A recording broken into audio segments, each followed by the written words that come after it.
It is Wednesday, and on this particular Wednesday, we are hopping ourselves on and into the 1960s. When I say that, I mean we are going to be listening to Bob Dylan and a band backing him up called The Band from the Bootleg series, Volume 4.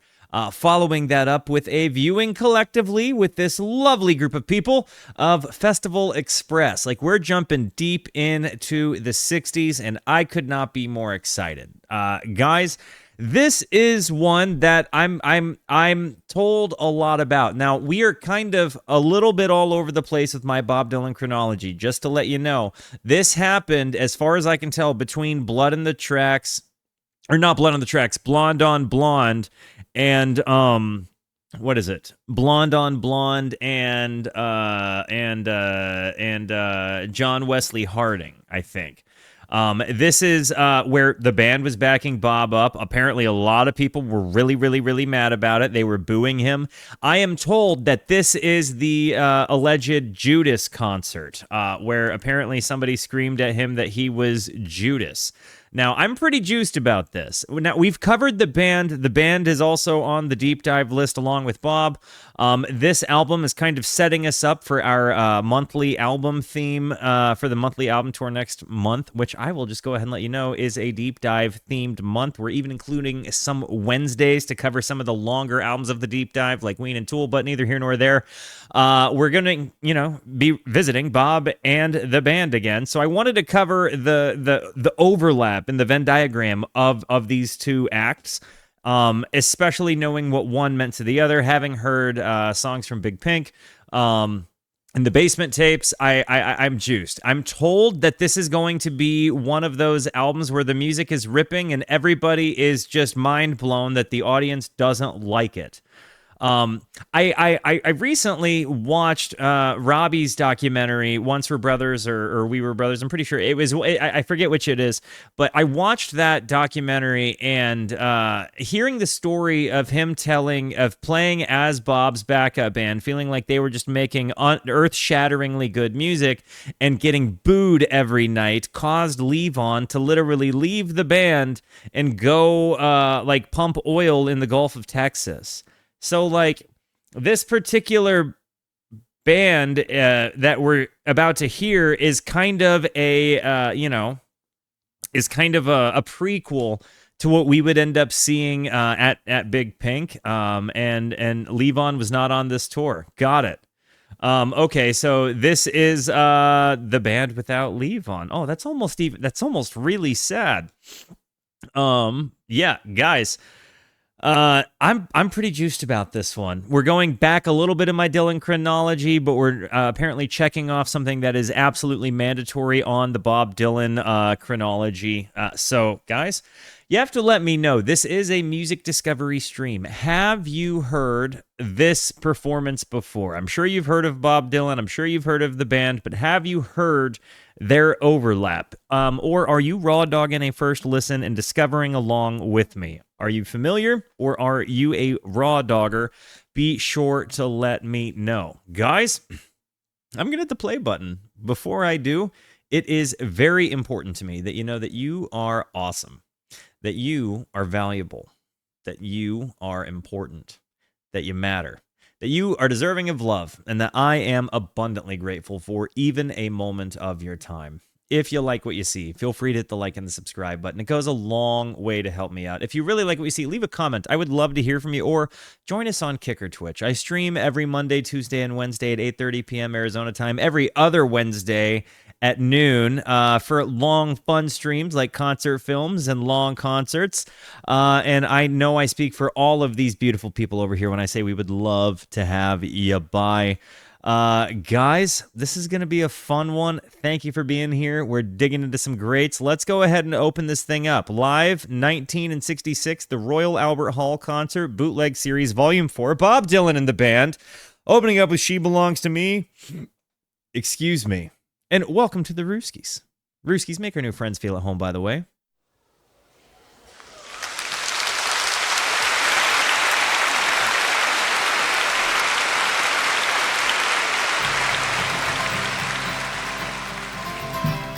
What you drinking on as you watch this? Everything she needs, she's an artist, she don't look bad. She's got everything she needs, she's an artist, she don't look bad. She can take the dark out of the nighttime and paint the daytime black. See, this is definitely before he got his new voice that we've been hearing lately, like in Lay Lady Lay. By the way, in case you were wondering, I'm currently working on coffee, some OJ, and some water. I'm what we call a drink goblin. What drink or drinks are you working on? You will start out standing, proud to steal her anything she sees. You will start out standing, proud to steal her anything she sees. And this is my impression of what they want Bob to be. But you wind up peeking through her keyhole down upon your knees. She never stumbles, she got no place to fall. She never stumbles, she got no place to fall. This is the easiest way to impersonate Bob. She's nobody's child, the law can't touch her at all. She's nobody's child, the law can't touch her at all. Like, it is definitely the voice that people do to try to impersonate Bob. But anyone who ever booed him, F you. Yeah. No, Going optimal, I'm on that soapbox with you, homie. If you're like, don't go out of your, like, unless they're insulting their audience, like, and instigating it, that's different. And even then, I'm like, just be the bigger person. Like, I'm not going out of my way to do it. She wears an Egyptian red ring. He's 24-25 here. Speaks. It's May 17th. So she wears an Egyptian red ring. It sparkles before she speaks. She's a hypnotist collector. You are a walking antique. I do love his.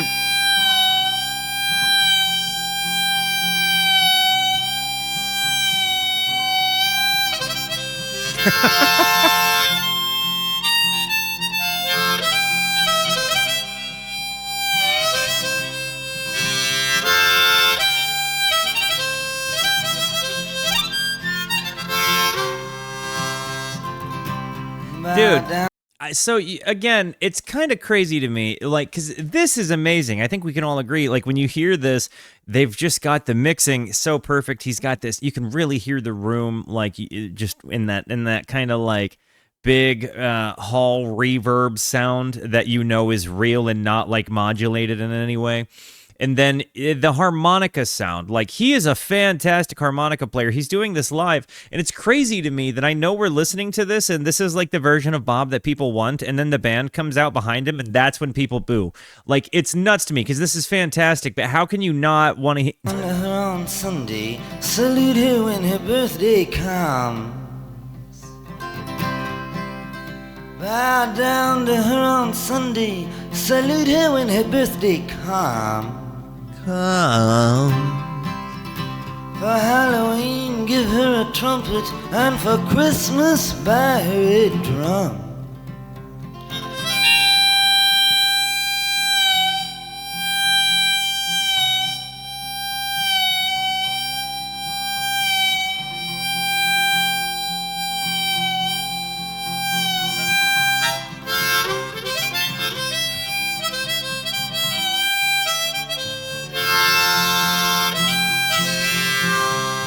If it wasn't for Bob Dylan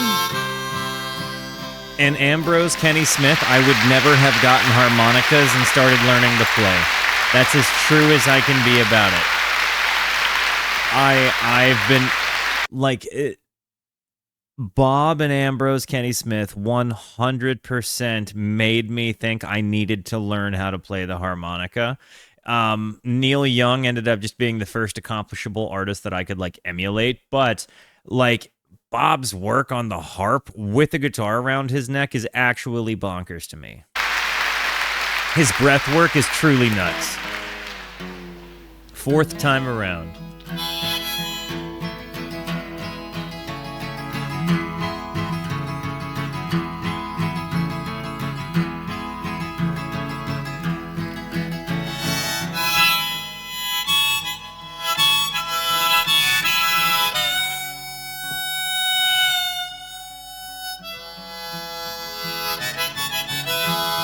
The Norwegian wood thing I did think was a funny little tidbit to this. What is your guys' thoughts on it?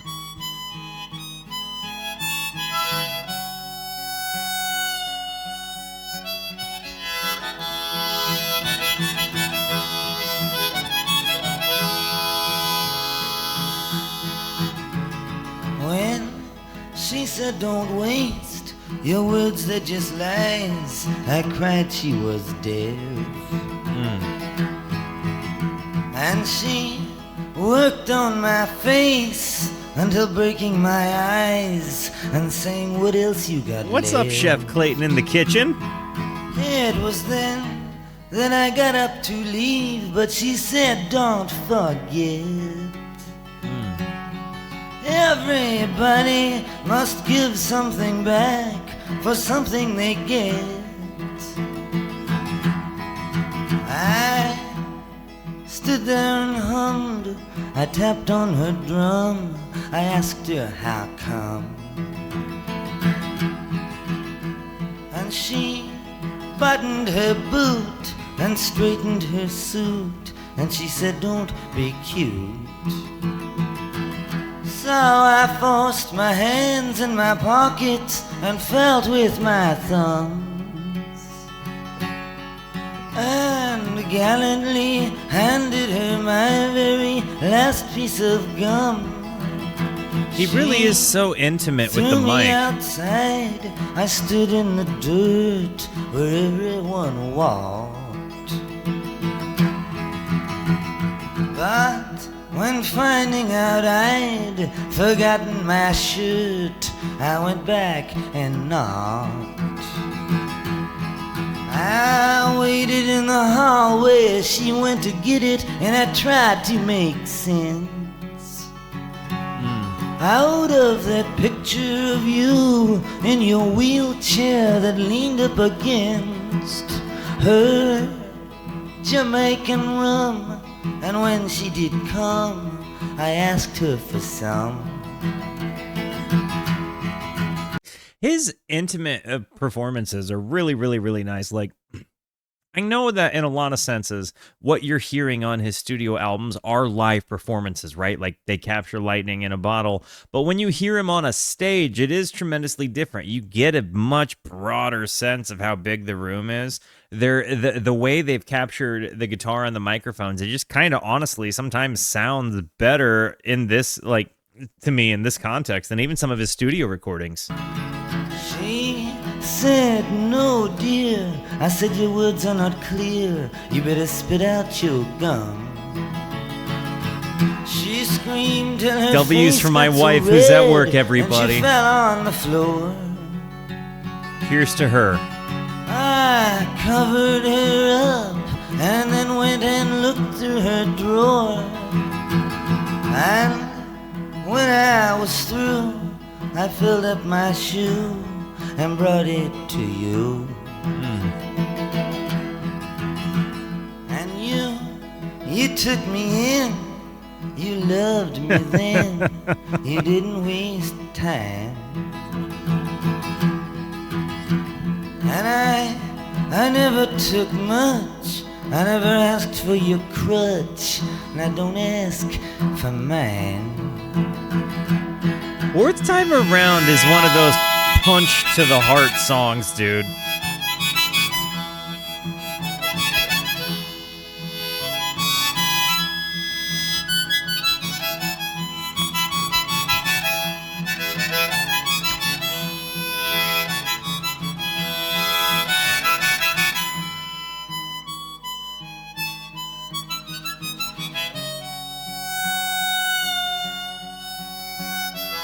His harmonica bends are so nice.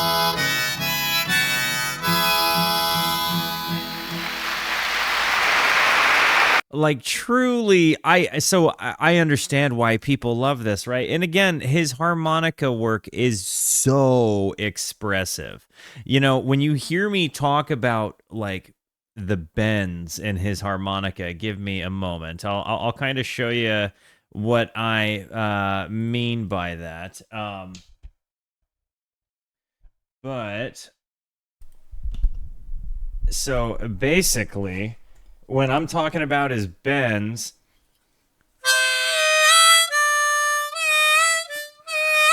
you hear that?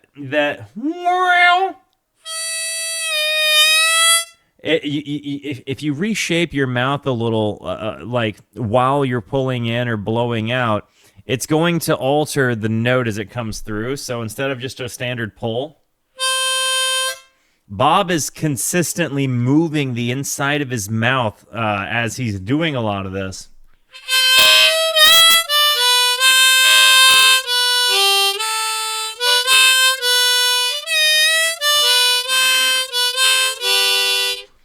It's so cool to me.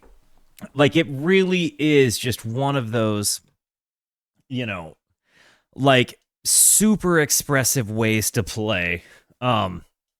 And I feel like you hear me talk about when he sings, there's such a level of conviction to it.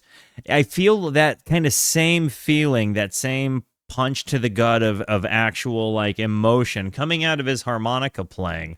And yo, Pokaboo, thank you for following. Same with you, Jacob Gobble. Welcome to the Rooskies, homies.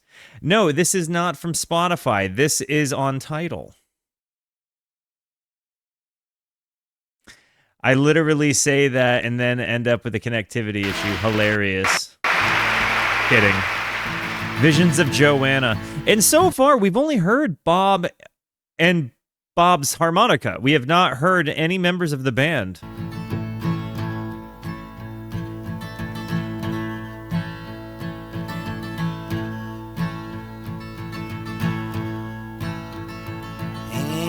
Band is disc 2. It's an acoustic set before the electric set. Got it. So it's like his third album. Bringing it all back home. Stranded, we all do our best to deny it.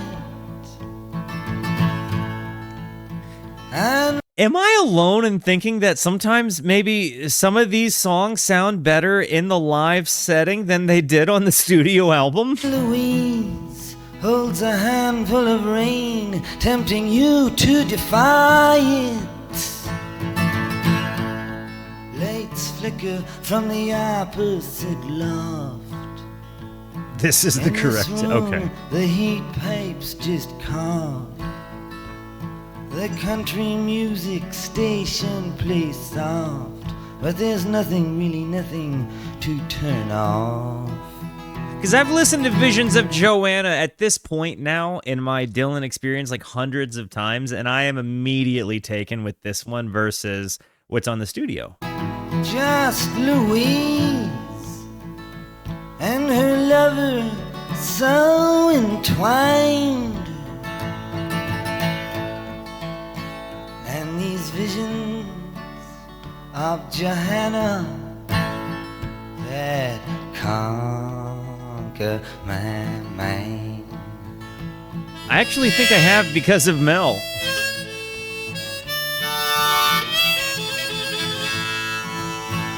See, he does those bends and then he does that, like he motorboats the harmonica basically to get that like kind of sound. It's ridiculous to me. Some of the combinations of mouth movements I know he's having to make to get some of his harmonica sounds.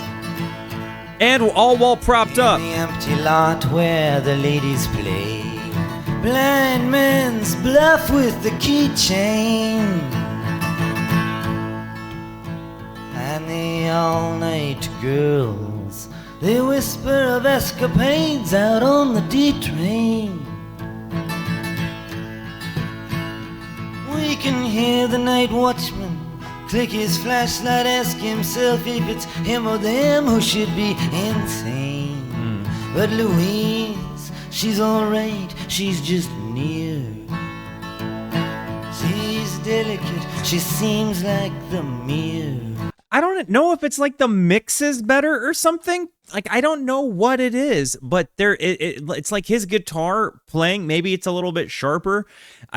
Maybe it's just a bit more intimate a performance. Maybe I'm hearing the conviction he's portraying to the crowd, and that's why it's hitting me.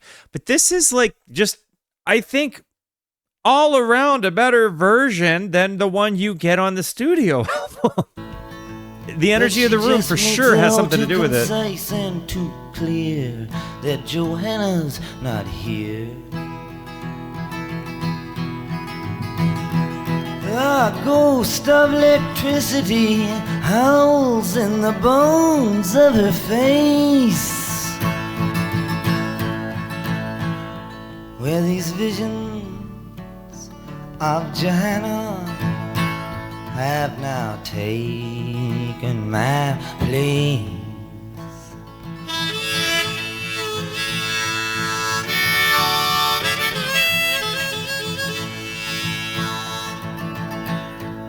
Little boy lost, he takes himself so seriously. Interestingly enough, I was sitting here thinking about the fact that, Hendrix covers All Along the Watchtower and takes Bob Dylan's harmonica parts and puts his reimagined guitar twist to it. Jerry Garcia does something very similar to Visions of Johanna when he plays it in JGB, I'm pretty sure it's JGB and not the Dead, but I'm pretty sure I'm saying this correctly. But he kind of does the same thing where he takes the harmonica melodic approach to just ripping up his lead parts. And it occurs to me that like prominent guitar players are putting their own imagined spin on Bob's harp playing. It's pretty fantastic, actually. Like, it's a really cool trend.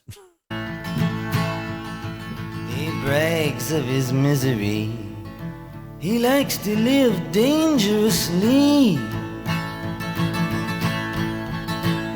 And when bringing her name up, he speaks of her farewell kiss to me. He sure got a lot of gall to be so useless and all, muttering small talk at the wall while I'm in the hall. Oh, how can I explain? It's so hard to get on. This is way better.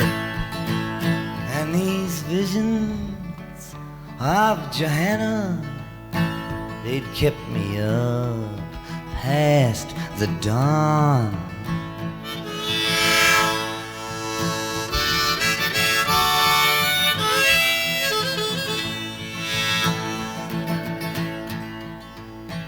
Inside the museums, infinity is going up on trial. Voices echo, this is what salvation must be like after a while. But Mona Lisa must have had the highway blues. You can tell by the way she smiles. I hate that the lyrics seem to have gotten off. Wallflower freeze when the jelly-faced women all sneeze. That little walk down. Dun, dun, dun, Anyone dun. with the mustache say, geez, I can't find my knees. Jewels and binoculars hang from the head of the mule. But these visions of Johanna, they make it all seem so cruel.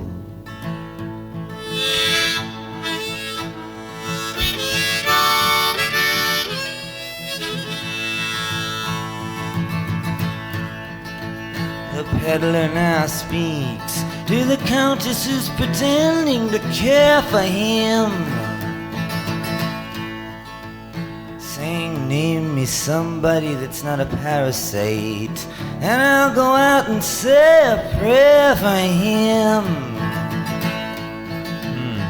But like Louise always says, you can't look at much, can you? Many she herself prepares for That's actually him. awesome, Walrus. And Madonna, she still has not showed.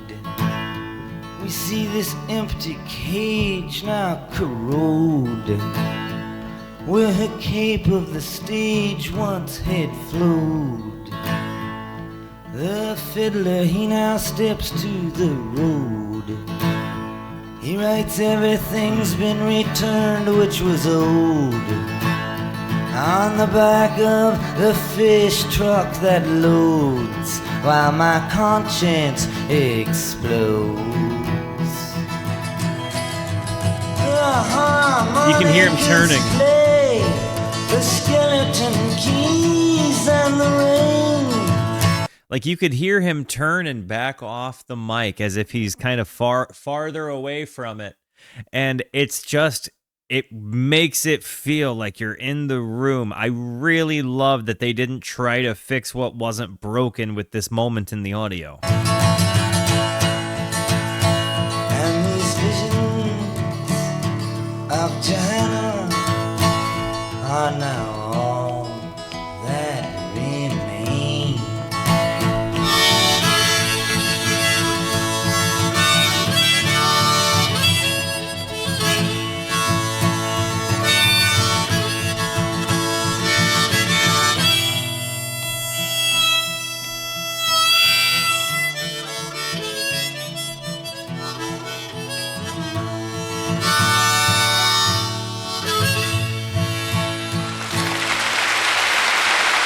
I am really impressed with this. What a way to start it off.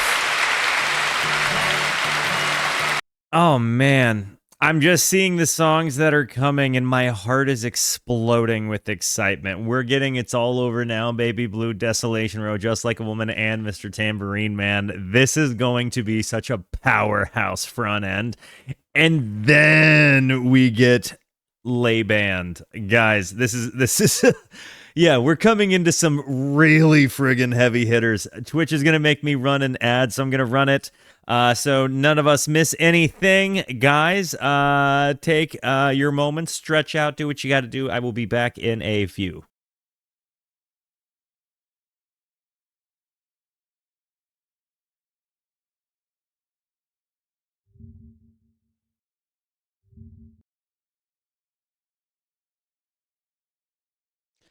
All right, friendos, the ad is over. Let's hop into what is sure to be a banger. Here we go. It's all over now, Baby Blue.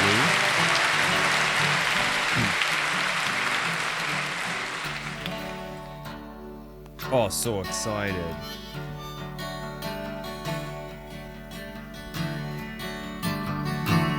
You did not miss So Long, Jerry.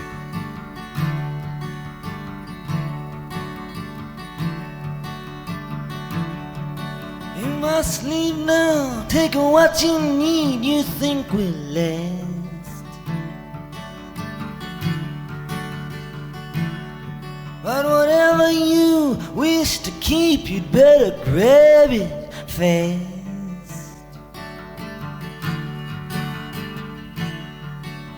Yonder stands your orphan with his gun,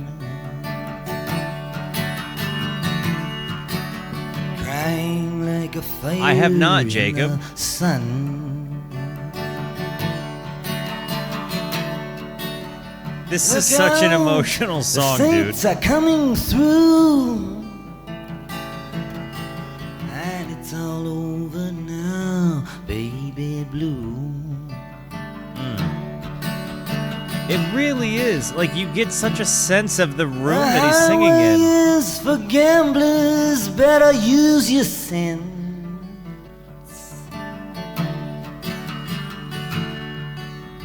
Take what you have gathered from coincidence.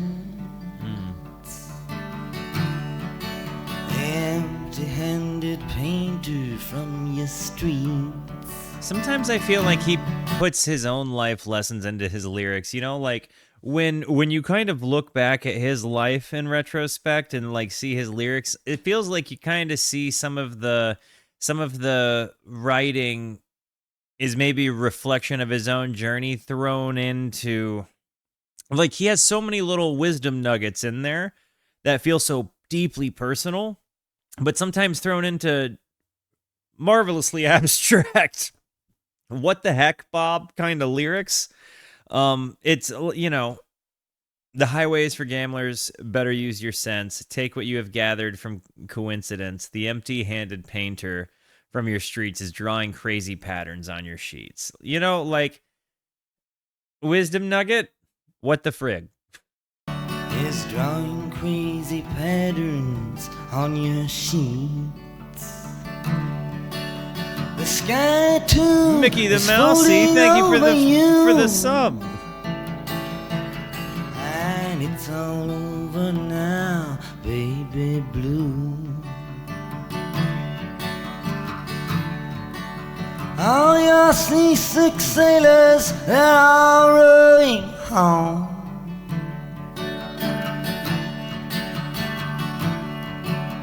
All your reindeer armies, they're all going home. The lover who has just walked out your door, I also feel like Bob could afford a really nice guitar at this point. all his blankets from the floor.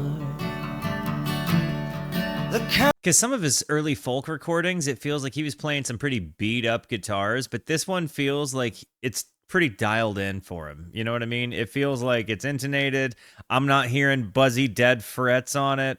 Like, it certainly feels like this is far and away better than what he was playing, you know, in Freewheelin', for example. Happy too is moving under you, and it's all over now, baby blue.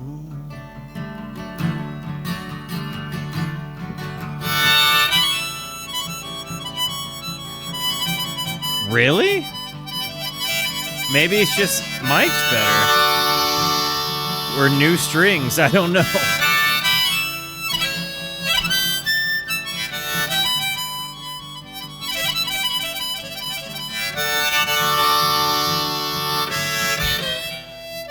Because you can't tell me these strings don't sound cleaner than his studio recordings, you know? Sometimes the strings in his studio recording sound like they're just caked with Bob Dylan, like, you know, finger chum. And if you're a guitar player, you know exactly what I'm talking about. Like, it feels sometimes like Bob Dylan plays guitars with green strings.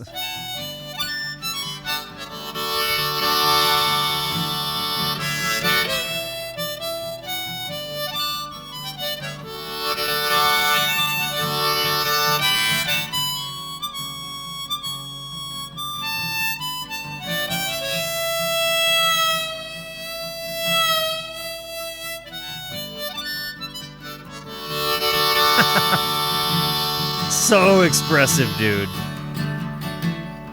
Leave your stepping stones behind, something calls for you. Forget the dead you've left, they will not follow you. The vagabond who's rapping at your door is standing in the clothes that you once wore. This song is so good. Strike another match, go start anew.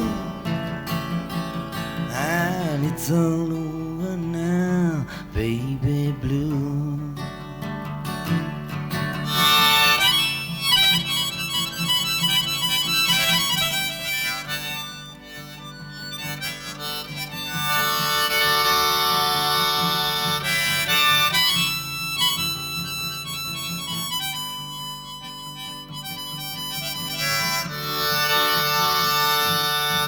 His harmonica work is just so immaculate.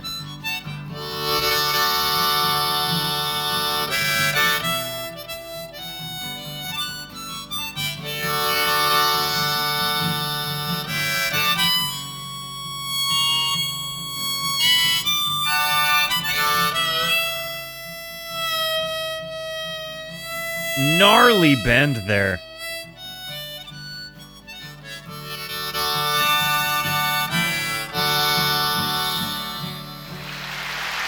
Dude, like, tell me that is not just a captivating performance. Because you're lying if you say that.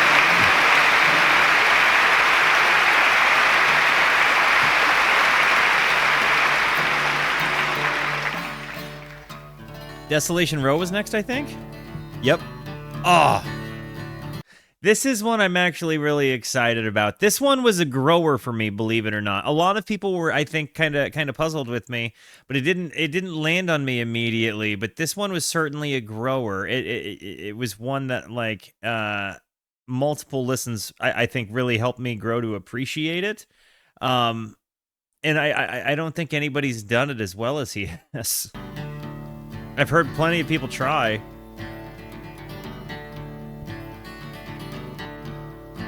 Who's the best cover of Desolation Row? Let me know.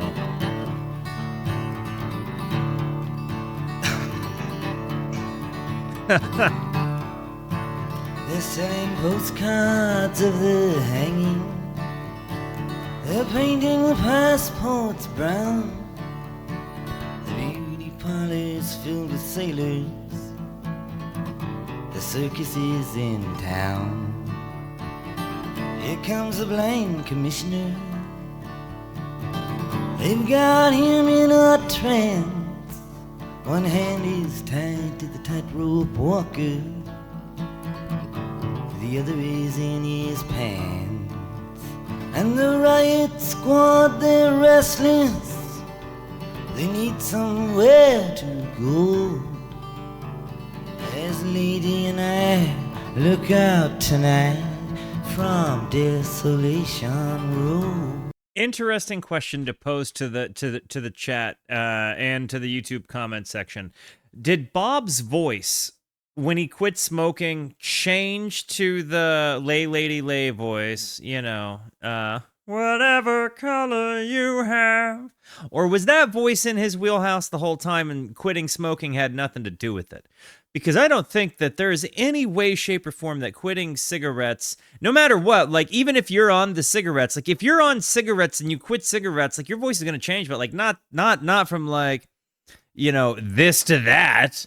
It makes me think he had that voice in his wheelhouse the whole time, and kind of is building my theory that Bob Dylan is equal parts voice actor and musician. But yeah, it's impossible for me to think that this voice is intentionally just is not. How am I trying to say this? It's impossible for me to think that cigarettes is the only thing that changed this voice into the lay lady lay voice. You know what I mean? I think he's just had it in his bag the whole time.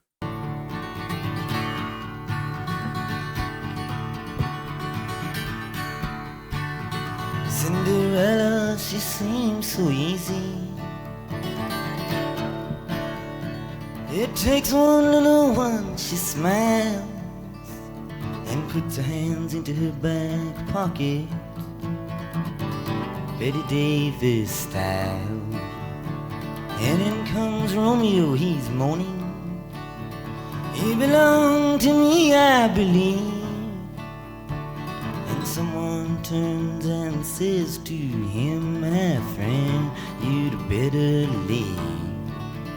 And the only sound that's left after the ambulances go is Cinderella sweeping up on Desolation Row.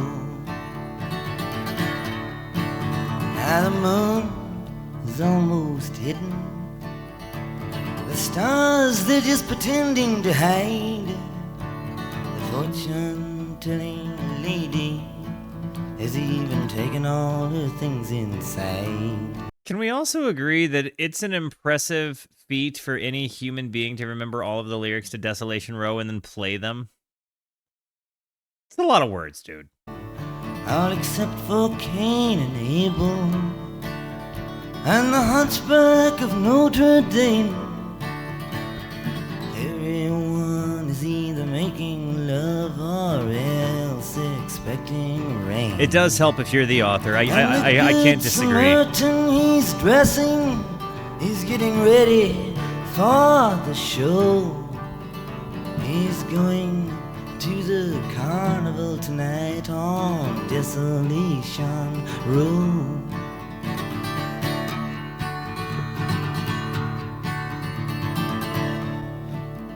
Ophelia, she's neath the window. For her I feel so afraid.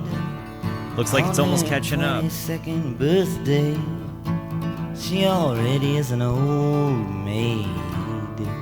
Now to her death is quite romantic. She wears an iron vest. Her profession is her religion. Her sin is her lifelessness.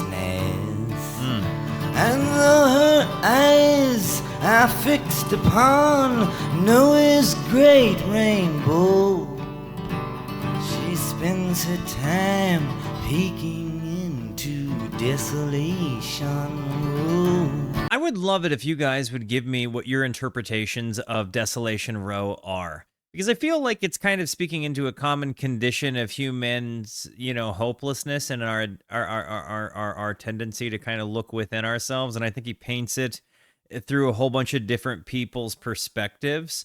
But I also feel like it could be an outspoken song, you know, talking about like social issues as well.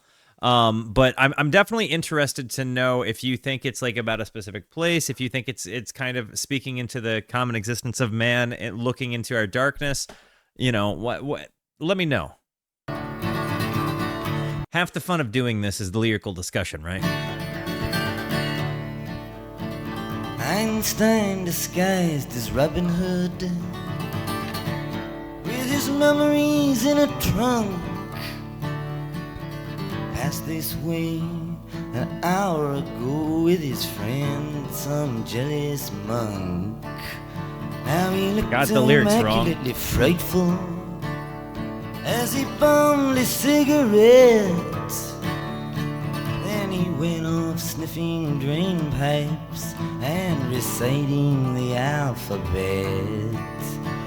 You would not think to look at him, but he was famous long ago for playing the electric violin on Desolation Row. Dr. Filth, he keeps his world locked inside of his leather cup, but all his sexless patients, they're trying to blow it up. Blow it up. Some local loser, she's in charge of the cyanide hole.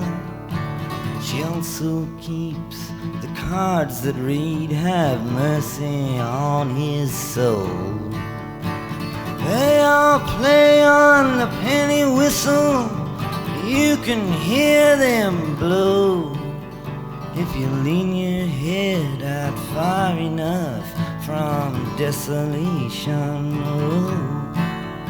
What's really cool to me is I'm kind of hearing along because obviously this has the lyrics wrong for a period, or it's got a big section cut out, but I'm reading along with what your guys' interpretations of the song are, and I think it's so interesting that all of these things seem like they could be, but they also all like it feels abstract to the point that you can apply it to many different things. And you've heard me say in my videos before that I think that's truly the makings of a genius writer, where they can write something without having to sell it, giving it all away.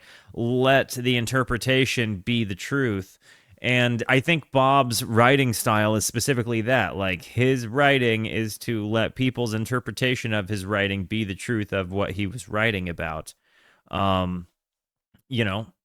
It's the beauty of art. And I feel like, again, for there to be so many seemingly correct interpretations, I think it really says a lot. Yo, Papa Crimson up in this thing? W's for that guy. I gotta say, anytime I've ever seen Papa Crimson comment on my videos, I get this huge, overwhelming, like, sense of honor.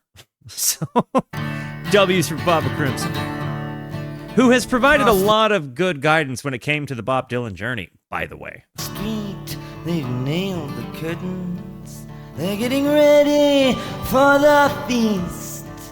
The Phantom of the Opera in the perfect image of a priest.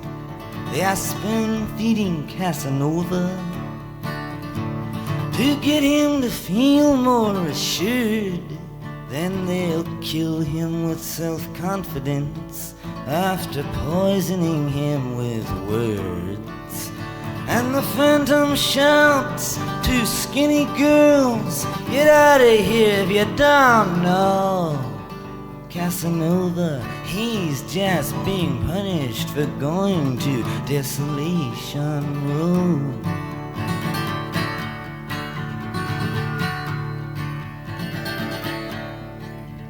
At midnight, all the agents and the superhuman I agree. crew It is kind of impressive that Trey goes for the lyrics going optimal. Everyone that knows more than they do.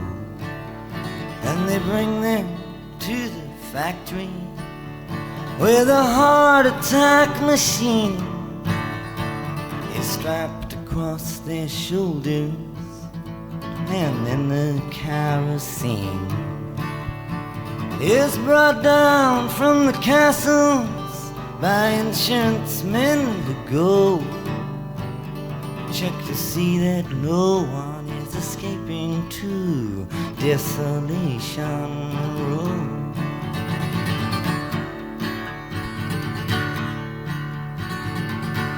Praise be to Nero's Neptune, the Titanic sails at dawn. Everybody's shouting, which side are you on? And Ezra Pound and T.S. Eliot fighting in the captain's tower, while calypso singers laugh at them and fishermen hold flowers. Between the windows of the sea where lovely mermaids flow, and nobody has to think too much about Desolation Row.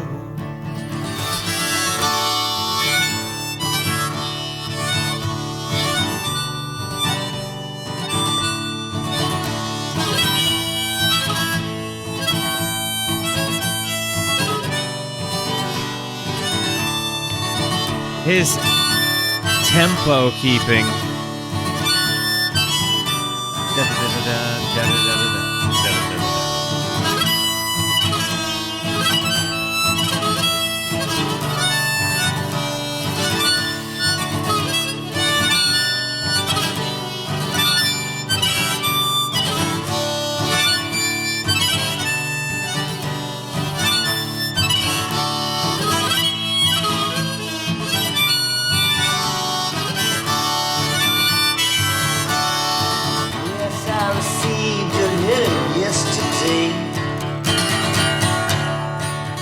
About the time the doorknob broke, when you asked me how I was doing, was that some kind of joke? All these people that you mentioned, yes, I know them, they're quite lame. I had to rearrange their faces and give them all another name. Right now I cannot read too well. Don't send me no more letters, no, unless you mail them from Desolation Row.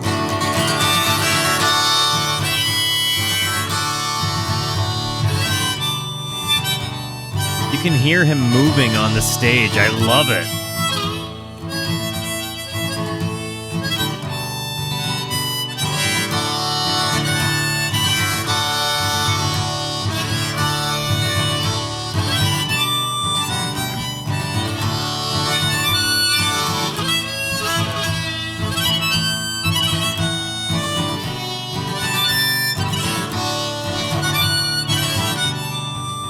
another scenario where I'm finding the live version.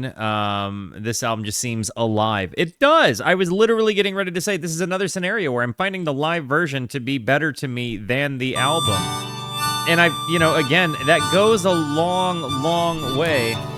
I mean, Highway 61 Revisited is one of my most listened to albums of 2025. Like, truly one of my most listened to albums, Highway 61 Revisited. And I feel like this was better than that. Just me,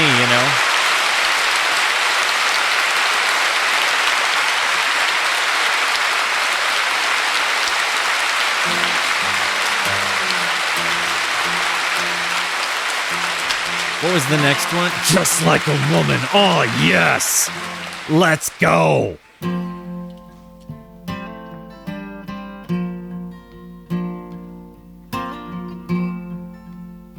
Just like a woman.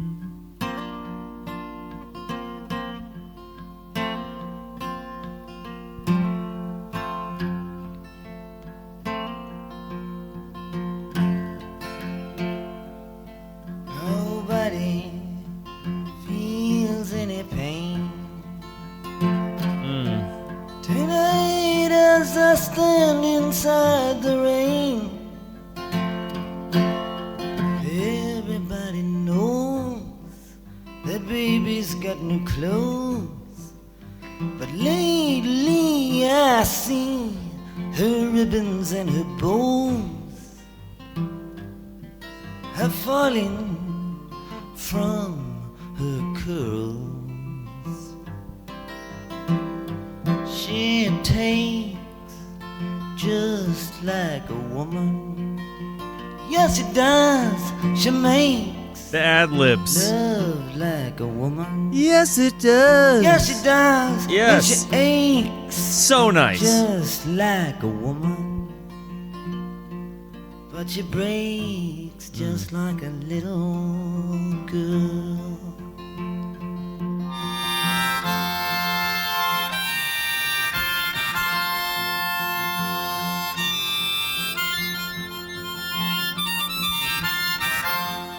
Harmonica on point. Ain't Mary, she's my friend. Yes, I believe I'll go see her again. Nobody has to guess that baby can't be blessed till she sees finally that she's like all the rest. With her fog, her amphetamine, and her pearls. I think some of that is what makes it so special in the live performances, because he kind of, I've always commented on Bob's use of meter and how he's kind of like flubby and rough with it.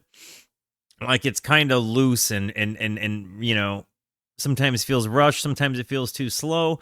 And in this, he's doing the same thing in different places with different emphasis on the words. Fluid is a great way to put it. It's not like it. He doesn't.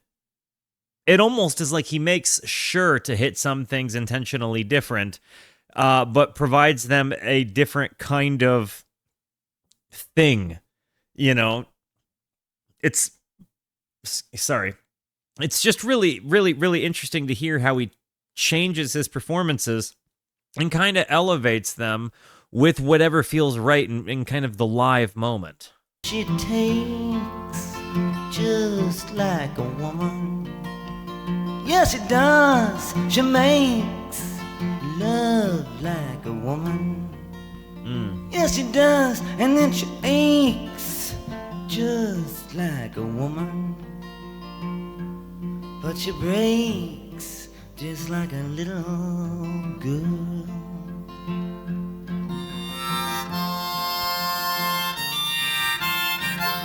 This seems to be a consistent narrative there, Priest. Don't feel bad about saying it.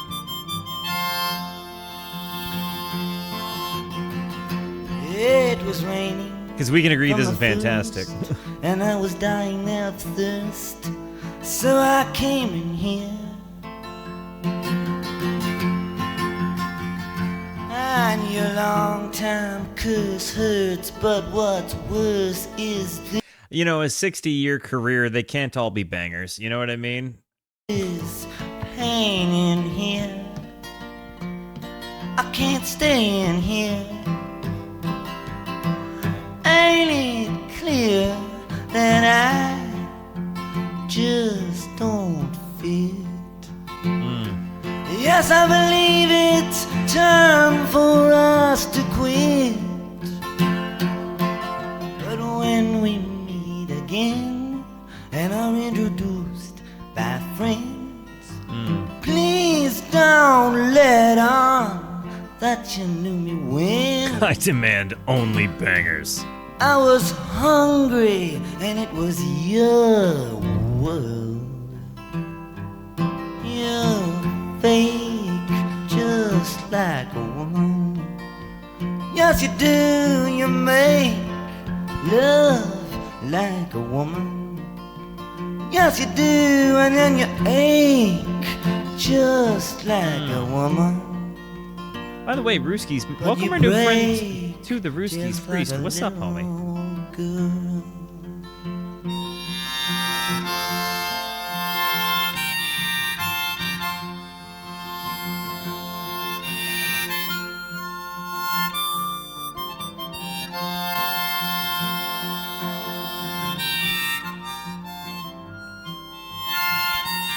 His harmonica work is really just...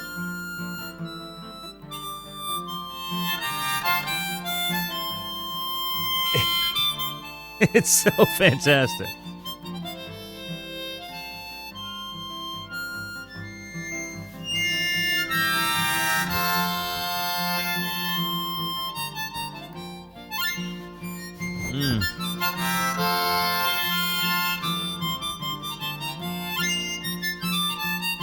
Yo, Jacob Gobble, thank you for the Prime sub. Amazon only gives you one of those, and you gave yours to me. Thank you so much for that, my friend.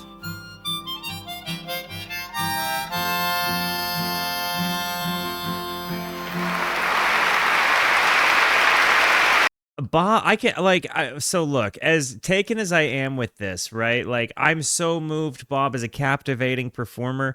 There's so much of me that is so excited to hear the band play, and it's mind-blowing to me that these people are, like, kind of there for the first part and, like, about to stew all over him.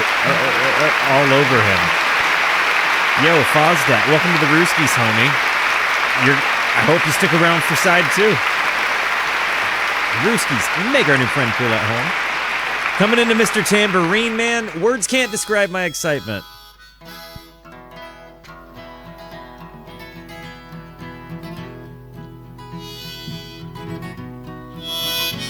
I think we know the lyrics.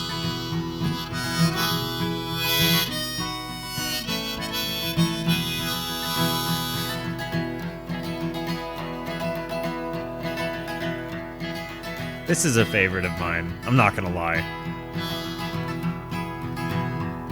Hey, Mr. Tambourine Man, play a song for me. I'm not sleepy, and there is no place I'm going to.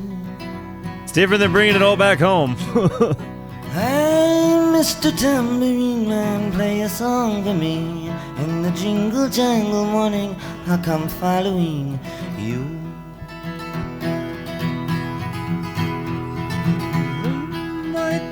Oh, I know that evening's empire has returned into sand, vanished from my hand, left me blindly here to stand, but still not sleeping. My weariness amazes me, I'm branded on my feet, I have no one to meet, on the ancient empty streets too dead for dreaming. Hey, Mr. Tambourine Man, play a song for me. I'm not sleepy, and there isn't no place I'm going to. Hey, Mr. Tambourine Man, play a song for me. In the jingle jangle morning, I'll come following mumbled aggressively. Take me on a trip upon your magic swirling ship. My senses have been stripped. I kind of like the My breaky hands can't voice of seem to him. grip. My toes too numb to step. Wait only for my boot heels to be wandering.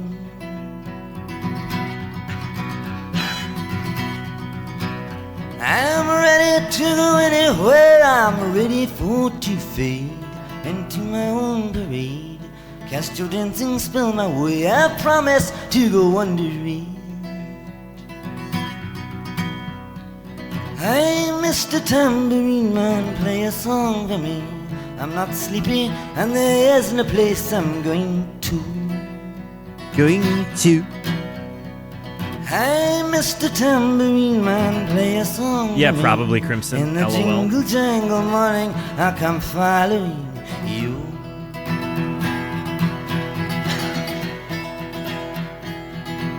Oh, you might hear laughing, spinning, swinging madly across the sun. It's not aimed at anyone, it's just escaping on the run. And but for the sky, there are no fences facing.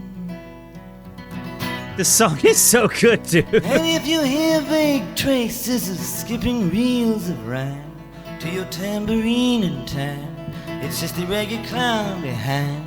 I wouldn't pay it any man. Besides, it's just a shadow you're seeing that he's chasing. Hey, Mr. Tambourine Man, play a song for me. I'm not sleepy, and there is no place I'm going to. You think Bob kind of recognizes him being himself being the Tambourine Man in a way?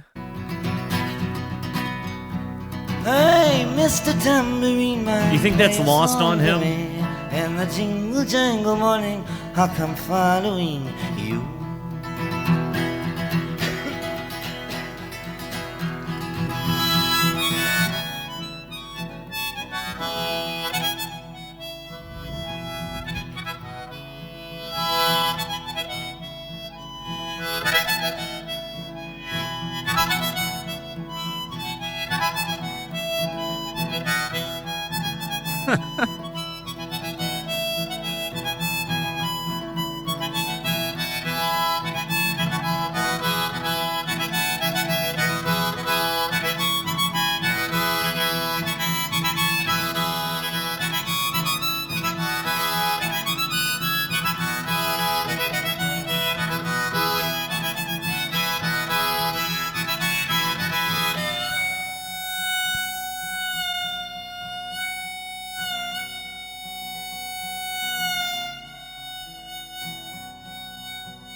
That da da da da da da.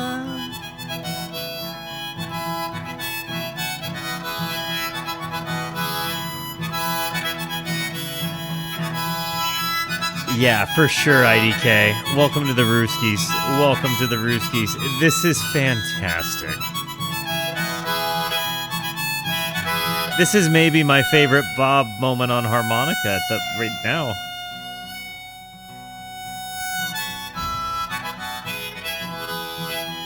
Expressive, emotional. And take me disappearing through the smoke rings of my mind, down the foggy ruins of time, far past the frozen leaves, the haunted frightened trees, out to the windy beach, far from the twisted reach of crazy sorrow. Yes, to dance beneath the diamond sky with one hand waving free, silhouetted by the sea, circled by the circus signs, with all memory and fate, driven deep beneath the waves. Let me forget about today until tomorrow. It's tremendous, dude. Hey, Mr. Tambourine Man, play a song for me. I'm not sleepy, and there is no place I'm going to. Hey, Mr. Tambourine Man, play a song for me. In the jingle jangle morning, I'll come following you.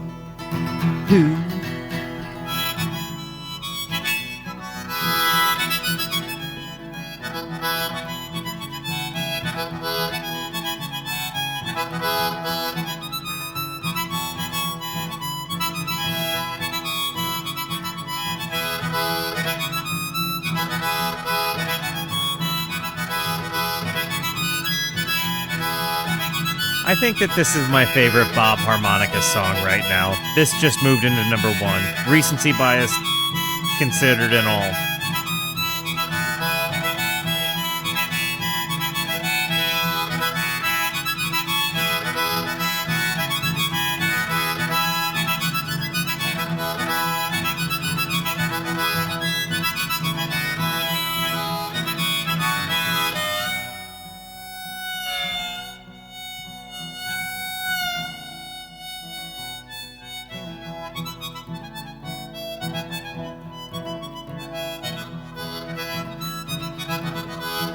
Of the songs I know you agree. I'm glad to know that. I'm glad to know my take is based pending my sample size.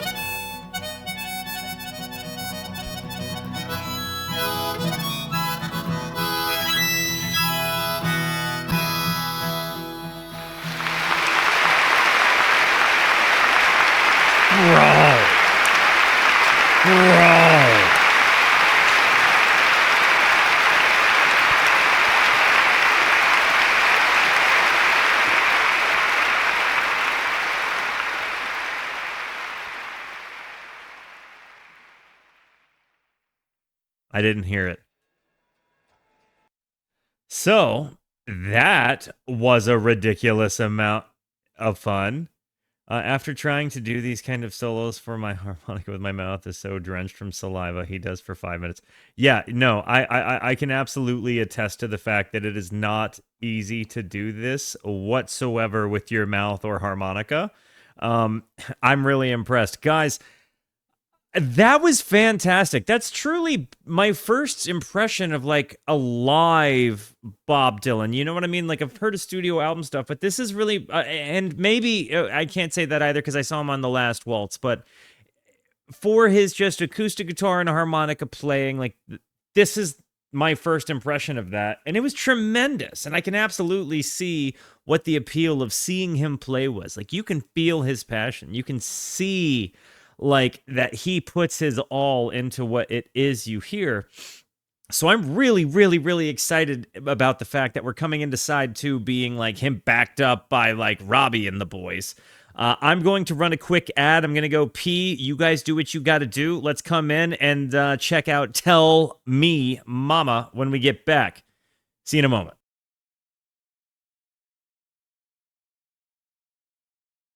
All right, guys, this is literally what I came here for. Yo, Crimson Papa. He literally named himself Crimson Papa. I love that. This is fantastic. Welcome to the Rooski, sir. Guys, this is literally what I came here for today. I am genuinely excited about this. Let's see how the band does. The Hawks, whatever you want to call them. Sans Levon. Let's see how they sound behind the Bob. Tell Me Momma. Here we go. Golly goodness, I'm excited about this.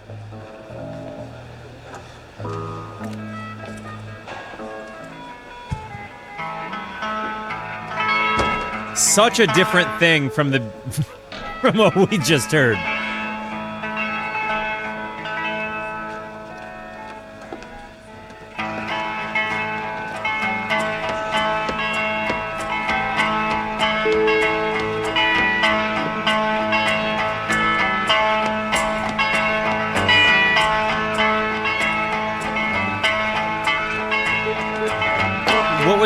Mickey Jones. Okay.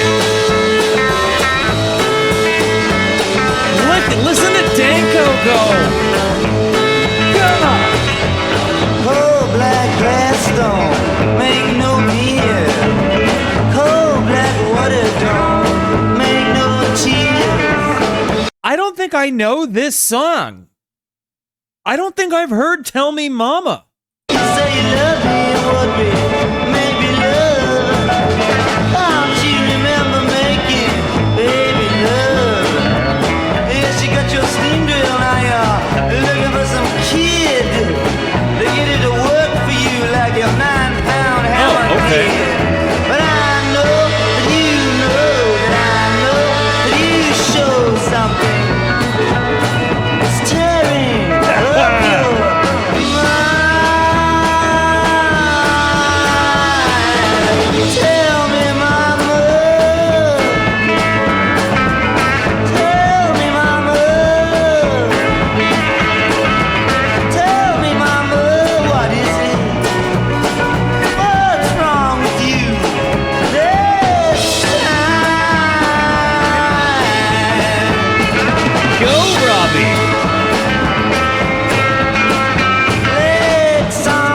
You can definitely hear that's Robbie Robertson. Bow, bow, bow, bow. You know, he's definitely got that, like, that sound. Was he playing a Telecaster in these days? Is this like pre his Strat days? I would imagine it is. He's definitely got that, like, that bridge pickup pop kind of thing. Sounds a little bit chicken pickany, but not quite. I don't know. It's like a ripping tone that is like very distinctly his. But the other thing is, I'm blown away at how good this sounds. It feels like the band, but it also feels like Bob. And to kind of hear just the energy that they come in on. And I'm also so happy that I never would have heard this song if I'd stuck to the studio catalog. This song rips, but I never would have heard it had I not listened to this. This feels so good.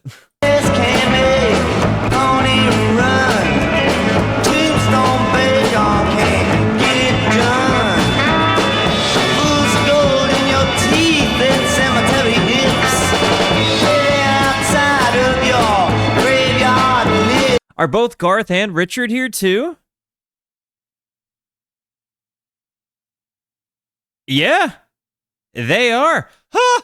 They got the whole band. Yes, Sans Levon. everybody's wondering when your friendship's gonna end. Really? But come on, baby, I'm your friend. And I know that you show something stirring up your mind. Tell me, mama. Oh, Mel's gonna love this one. Tell me, mama, what is it? What's wrong with you this time?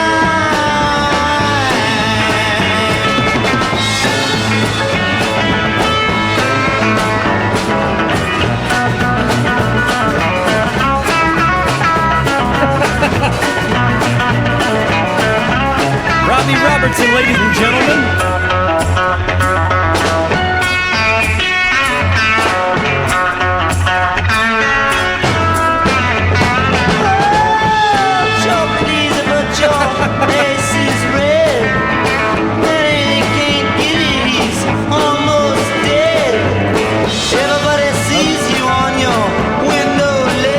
Mel is gonna love this song so much. I'm gonna send it to her like right now so she can listen to it on the drive home. But the other thing I'm sitting here thinking about is the fact that, like, first timers, I would really, really, really, really love it if you would tell me what your impression of this song is, because it's ripping my skull a new one. Yo, Igor, welcome to the Rooskies, homie. How long's it gonna take for you to get off the edge? You're just gonna make everybody jump and roar. Now what you wanna go and do that for? I know that you know that I know that you show something staring up your mind. Tell me, mama. Tell me, mama. Tell me, mama, what is it? What's wrong with you this time? Song of the act so far. Song of the day. Best song I have heard today. Including the ones I listened to before I got here. Best song I've heard today.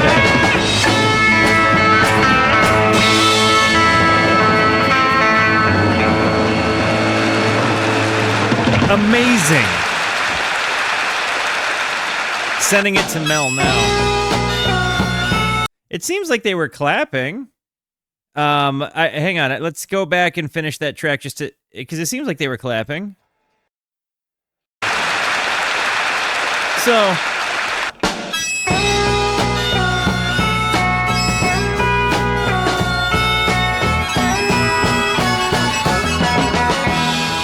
I don't believe you.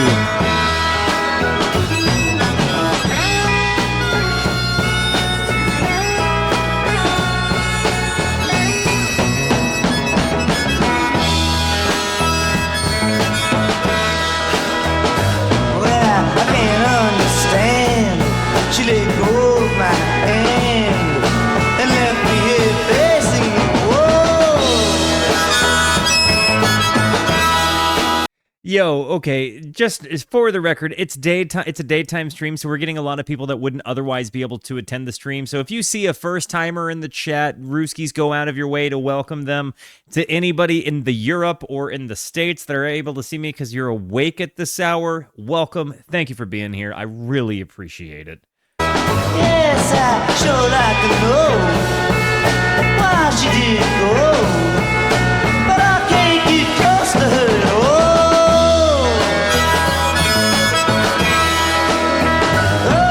Kiss through the wild blazing daytime. She said she would never forget.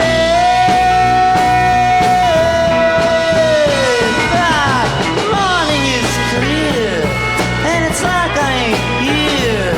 She just acts like we never had met. Hey, it's all new to me, like some mystery. It could even be like a myth.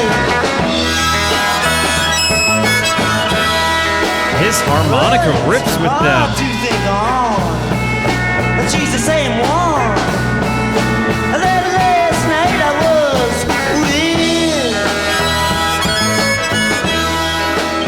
Yes, I know from darkness, dreams are deluded too. But am I still dreaming? Yeah. I wish she'd unlock her voice once and talk, instead of acting like we never had met. If I didn't have to guess, I'd gladly confess to anything I might have tried. If I was with her too long. I'm pretty sure this is from another side of Bob Dylan, right? Let me double. I don't believe you, Bob Dylan. Another side of Bob Dylan. Yes. Okay. Or have done something wrong. I wish you'd tell me what it is I'm running. Hey. Oh, I skirt and swayed. There's a guitar played. Her mouth was watery and wet. But something has changed, but she ain't the same. She just acts like we never had met.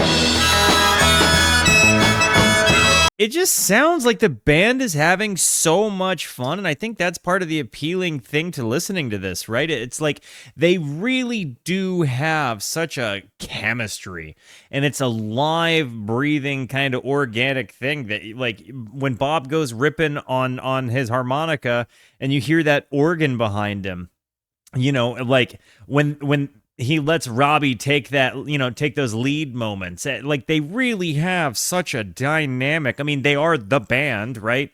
But then making Bob the front of the band, like, what a concept. It's one of those things that I just can't believe fell flat.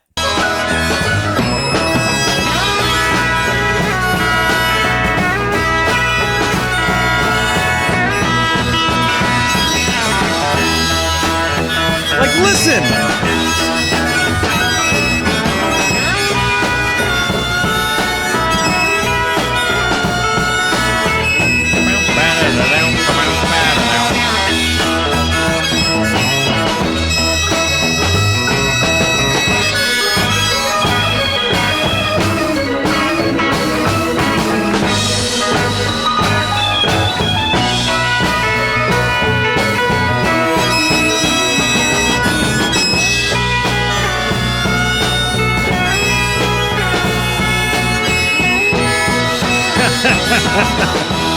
I think you're right, Whitey. I'm leaving today. I'll be on my way. Others I can't say very much.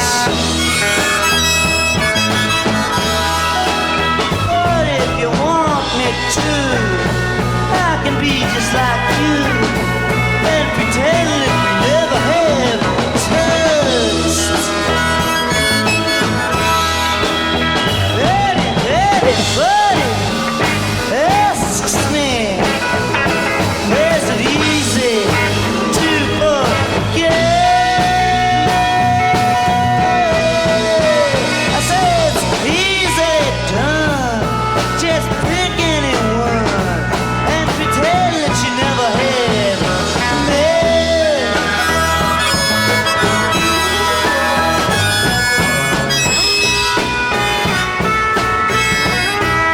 just so good.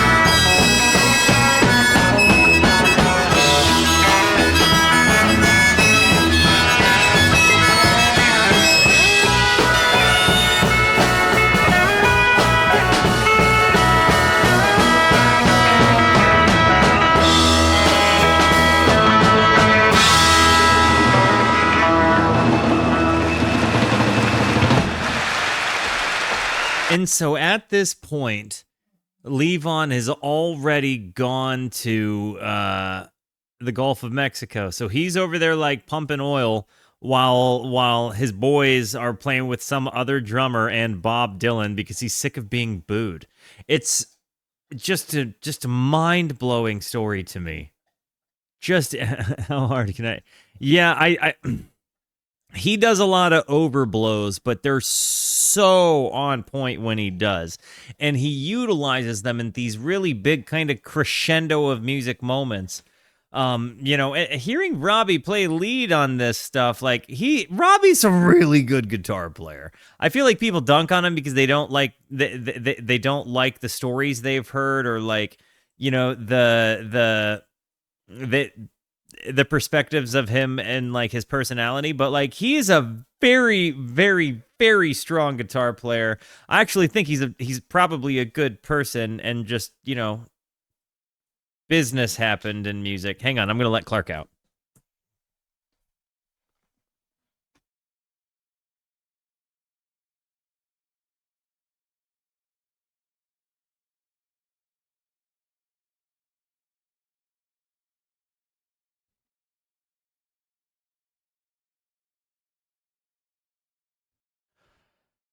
All right, let's go back into it. Which one's coming? Baby, let me follow you down. Oh, this is gonna be so good.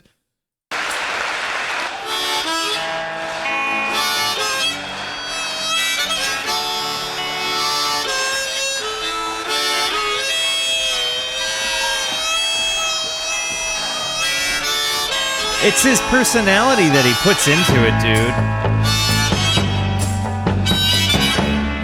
This is a much bigger version of this song. Also, I'm familiar with the band doing this one. Yeah, that's what I'm saying. Played this on The Last Waltz. That's exactly what I'm talking about.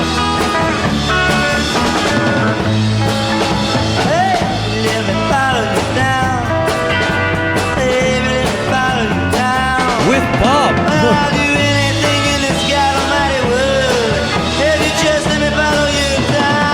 He was kind of yelly, screamy Bob when he did it with the band in The Last Waltz. You know what I mean? Go,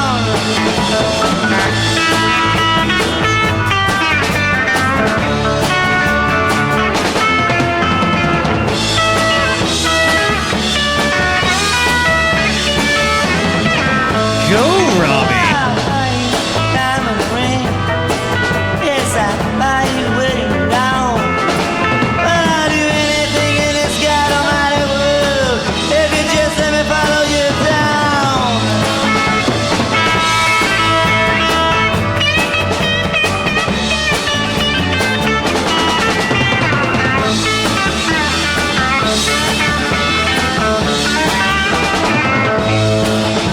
You see what I mean when I say Robbie kind of has this chicken picking but not really thing? Like, I feel like some of his picking is chicken.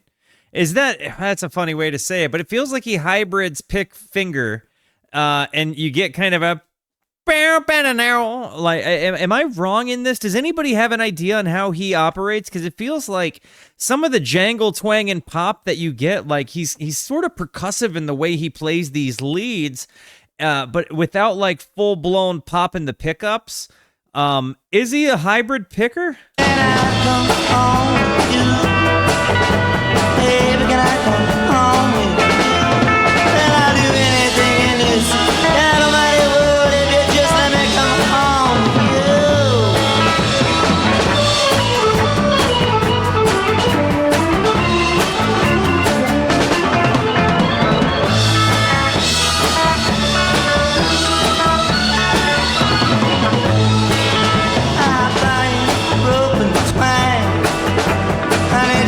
To climb. Yes, I'd do anything in this God almighty world if you just want You like this one or you like the last waltz one better? I'm interested. Just a quick poll of the chat in the comments section. Let's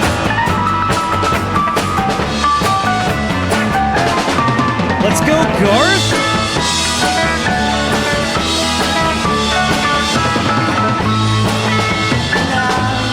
Open skirt, I buy you a velvet shirt. Yes, I'll do anything in this God almighty world, if it just don't make me hurt.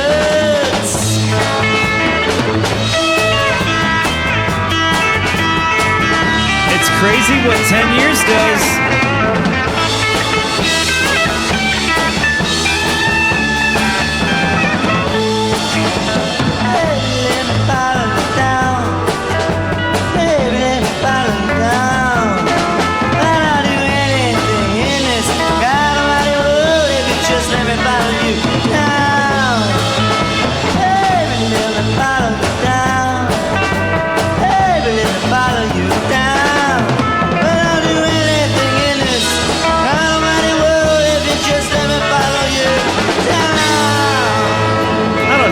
This is really good. I feel like this is raw energy. Like, when you compare this, like, yeah, the last waltz, they're all 10 years older, wiser, but they're all kind of, except for maybe Bob, because I don't know where Bob is at that point in his life, but the band certainly looks like they're pretty well pumping mud at that point. You know what I mean? Like, they all look like kind of baggy-eyed, you know, like kind of tired. Kind of like, you know, like doing bumps to stay awake. Like, it looked like those guys were kind of living on snooters at that point. And in this context, it seems like there's just a lot of young energy. Like, Bob sounds like he's got two different voices put on between this one and the one 10 years to follow. Like, you hear a much more like Dylan, you know, pre you know, like, we'll say, you know, Blonde on Blonde and Prior era Dylan in this, whereas later on you kind of hear what sounds like really screechy, like kind of yelly, shouty Bob. So it's a little bit different, but I'm kind of finding that I like the young, raw energy of this one. Maybe there's a little bit of recency bias. I'm not going to lie. I've listened to Baby Let Me Follow You Down and The Last Waltz so many times at this point. So it could go either way. I really enjoy both of them. I mean, let's be real. The song is just tremendous, and both of them feature the same artists. They're really, really good. But this one just feels like there's a younger, faster, perhaps, you know, I don't know. It feels like there's a lighter air to this one that makes it a little bit pumpier. And maybe it's just a different era of Bob's voice. I don't know. I'm still deciding on what. I haven't listened to too much of Shouty Bob, but this is the Bob's voice that I'm like more familiar with. So maybe it's just easier hitting to me right now.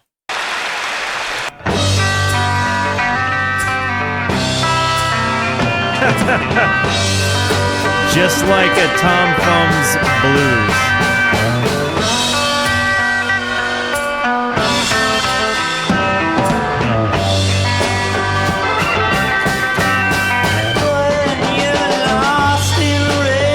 Hearing him do this with the band, like, again, after coming from like just deep love from Highway 61, I'm so excited. And Juarez, and it's Easter time too.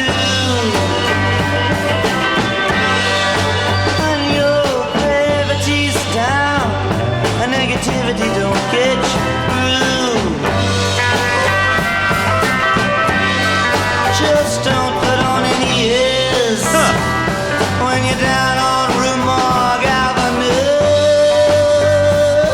I never would have made that connection going up. They got some hungry women there, and they really make a mess out of you. Now if you see St. Annie, please tell her thanks a lot. I can't move my fingers, they're all even in a knot. The expressiveness of this organ, dude. It's Richard on organ, right? Am I right? I just want to. No, Richard's on piano. Garth is on organ. Forgive me. I have a small brain. Garth is killing it.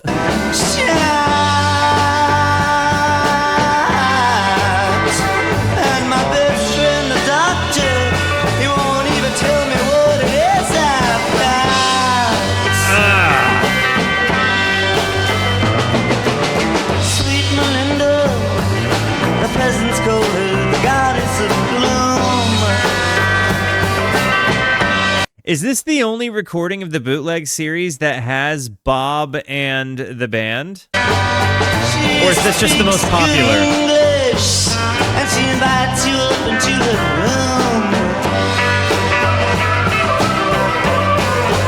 And here's so pain, and careful not to go to her too soon. And she steals your voice and leaves you screaming at the moon. On Housing Project Hill, it's either fortune or fame. You must pick one or the other. Neither of them ought to be what they claim. The counterbalance of the organ and the piano and Robbie's guitar is so interesting because when you hear like Robbie transition into leads, like they really do uplift and support one another. It's so nice. Like you see them really kind of carrying weight so the other guy can like get a part off. And like when you hear Garth just kind of rip into these organ moments with Robbie behind him, and then Robbie will take the lead sometimes. And the same kind of thing. They're just really supportive of one another. And the way they back Bob, like they have this really nice thing where they like play the melody, but with their own little taste of the lead to it, you know? So they really decorate the melody when they do their leads. And I love that. If you're looking to get silly, you better go back to from where you came. Because the cops don't need you, and man, they expect the state. Now all the authorities, they just stand around and boast. How they blackmailed the sergeant at arms. This is Garth pre-beard.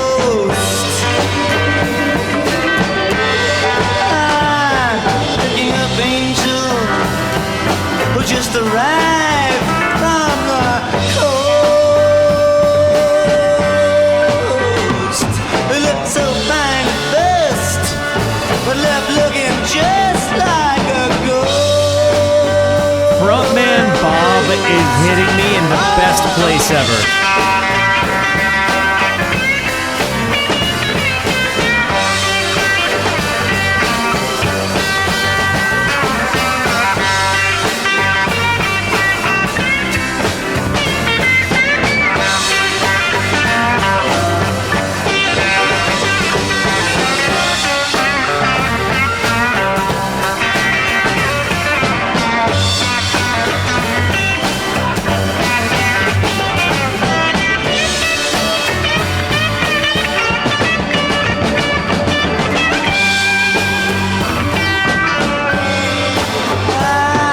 Call him a one-trick pentatonic pony, but you do that.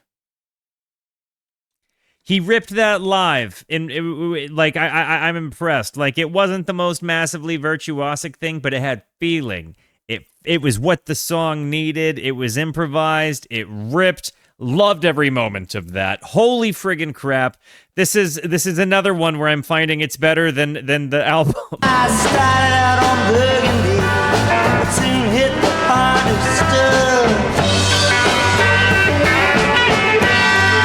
Everybody said they'd stand behind me when the game This really is a trend, isn't it? Yes, but the joke was on me. I was nobody even there to call my bluff.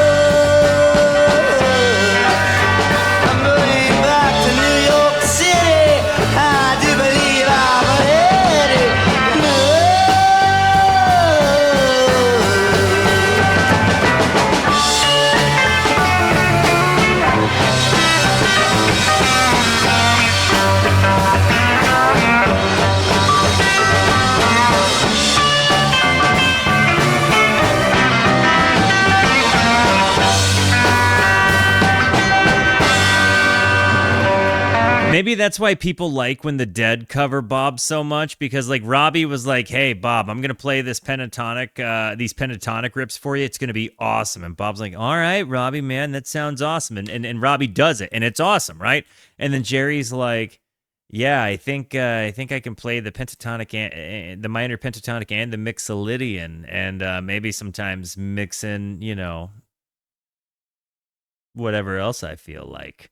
And like it's interesting the different flavor that either guitar player kind of brings to Bob's work, right? Like when you hear Jerry play Bob's music, you certainly hear him just run mixolydian scales all over the place. But he'll go into pentatonic minor, like it definitely like happens. But when they go into their jam elements, you see Jerry kind of take it a different sort of, I think, more uplifting, less bluesy way, but incorporates blues into it, like going back and forth. So it's kind of interesting. It's not a flavor that Robbie adds, but it's like Robbie is like really, really, really good Italian food. He only makes Italian food, but it's the best, right? And you can get Italian food from anywhere, right? Like Robbie's pentatonic minor scale solo playing is really good Italian food, right? Lots of people make pizza. Robbie makes that pizza. Jerry is offering a totally different kind of cuisine. But it's rooted in the same interest. You guys see what I'm saying? He said Robbie kind of changed as a person after he became friends with Bob. Not sure how he meant that though. That's really interesting. And I would agree. I think Robbie is 100% serving this purpose immaculately. By the way, Walrus, am I wrong in that you are the winner of this month's poster contest? Are you the reason we are Funk February displaying this way right now? Because if so, everybody W's for Walrus. And if not,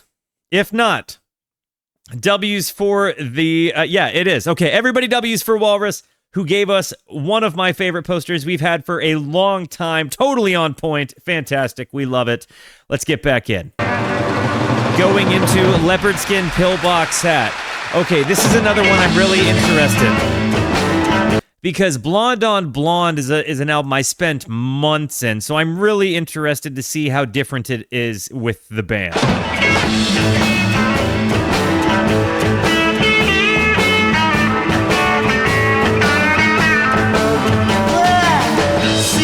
Brand new Leopard-Skin Pill-Box Hat. Yes, sir. See, you got your I do love a 12-bar blues. It serves a minor pentatonic scale well, baby. Well, you must tell me, baby, how your head feels under something like that. Under your brand new Leopard-Skin Pill-Box Hat. Well, you wear it so pretty. Honey, can I jump on it sometime?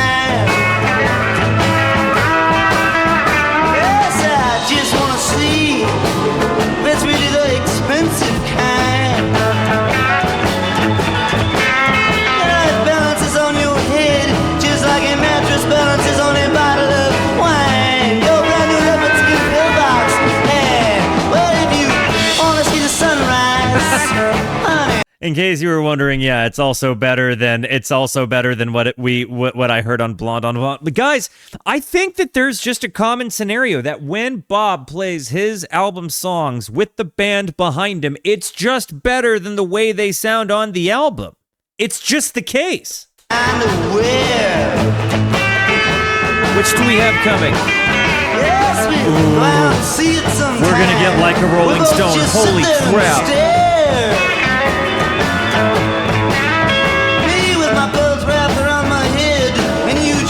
Sitting there in your brand new Leopard-Skin Pill-Box Hat.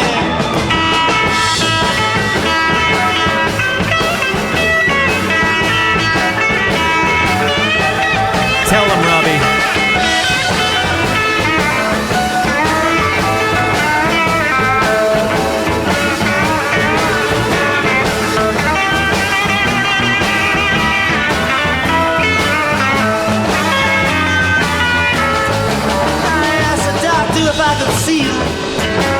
it's bad for your health, he said. Yes, I disobeyed his orders. I came to see you, but I found him there instead. You know, I don't mind him cheating on me, but I sure wish he'd get that off his head. Your brand new Leopard-Skin Pill-Box Hat. Who? Tom Petty and the Heartbreakers played as Bob's band. I saw that in Tom's documentary. I've not heard any music from that period, and it's got me wondering, who was Bob's best backup band in Bob's tenure as Bob? Because it seems like there have been a good many of them. I'm wondering if there are many that I don't know still. So please let me know, who do you think served as the best band for Bob? See, you got a new boyfriend. No, I never seen him before. I saw you making love with him. You forgot to close the garage door. You might think he loves you for your money, but I know what he really loves you for. It's your brand new Leopard-Skin Pill-Box Hat.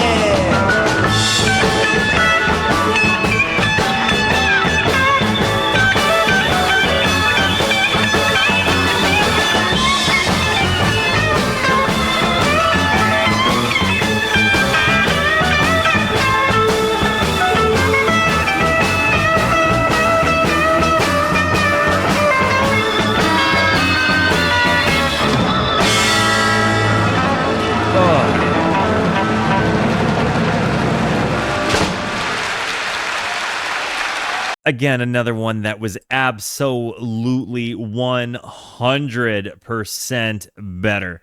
And I think that, again, it's just so easy when you hear the band having the chemistry that they do, and Bob having his kind of fluid, loosey-goosey, like, let's let 'em go. Like, when you hear the band kind of allow themselves that trade, the transitional moments, like the build-up moments, and you hear kind of the ad-lib moments that Bob has behind it, like, frontman Bob with the band is just incredible. One Too Many Mornings. This one's going back pretty far. This one is coming from a folk album, you know?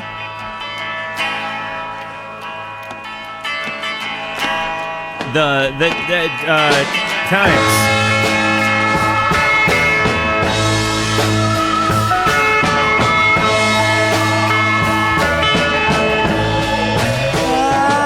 On the street, the dogs are barking when the day is getting dark.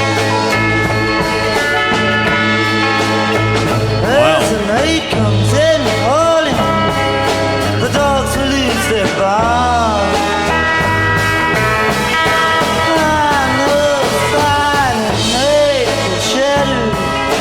Sounds inside the mind. It's mind-blowing how different this is from the times they are a-changin'. Like, when you hear how much different this is, it's nuts. And it's definitely one of those things where when you hear how he kind of reimagines his own songs with the band, it just really and I'm guessing this is kind of like what people mean when they explain to me in comment section that he's like spent his whole career reinventing his own songs. You know what I mean? I mean it's actually mind blowing to think of like the difference in the kid, like the guy on the album cover. There's 1 too many mornings and 1,000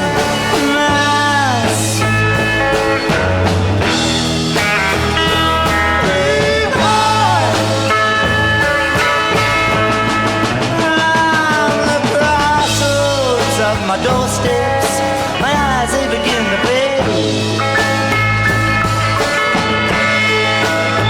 and I turn my head back to the room where my love and I have played. Who's the surprise appearance?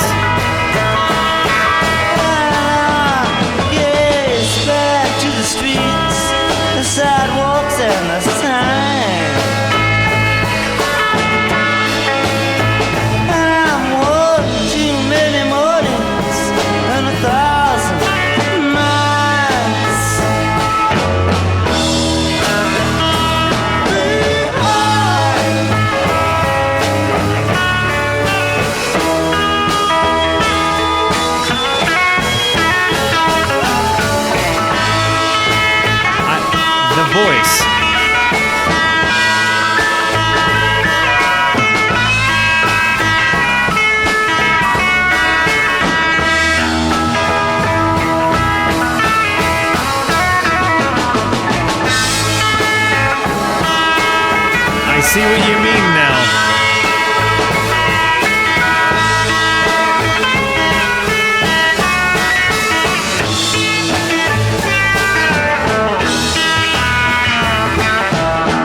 such a great album. When everything I'm saying you can say just as good. Yes, you're right from your side and I'm right from mine. We both just one too many mornings and 1,000 miles.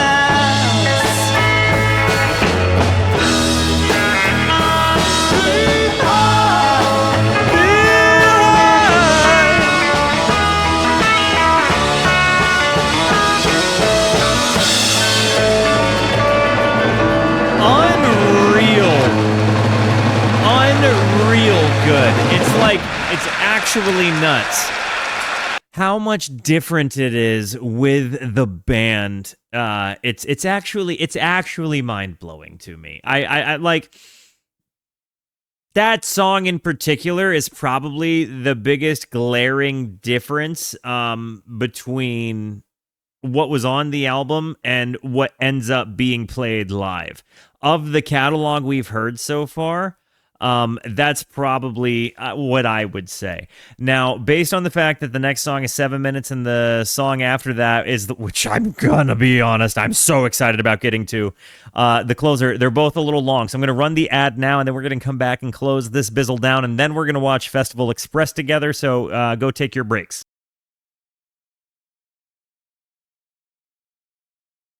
Holy crap, you guys. I just noticed this. We went up to 4,800 followers and passed it since we've been streaming. And A West, thank you for the 145 tickle biddies. You guys are nice.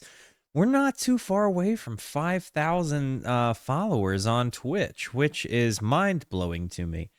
And I'm still awaiting to hear if my application for Twitch Partner was approved or not. They say it could take up to 2 weeks. Tomorrow marks 1 week of me submitting the application. So send me your best. Wish me luck.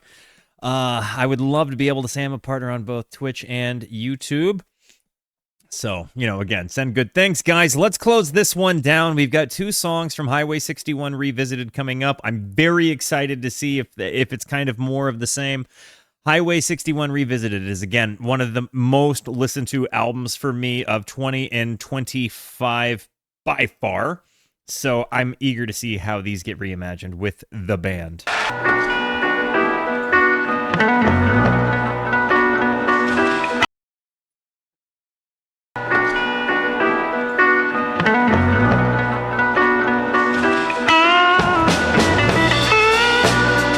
Wow! This is bluesier.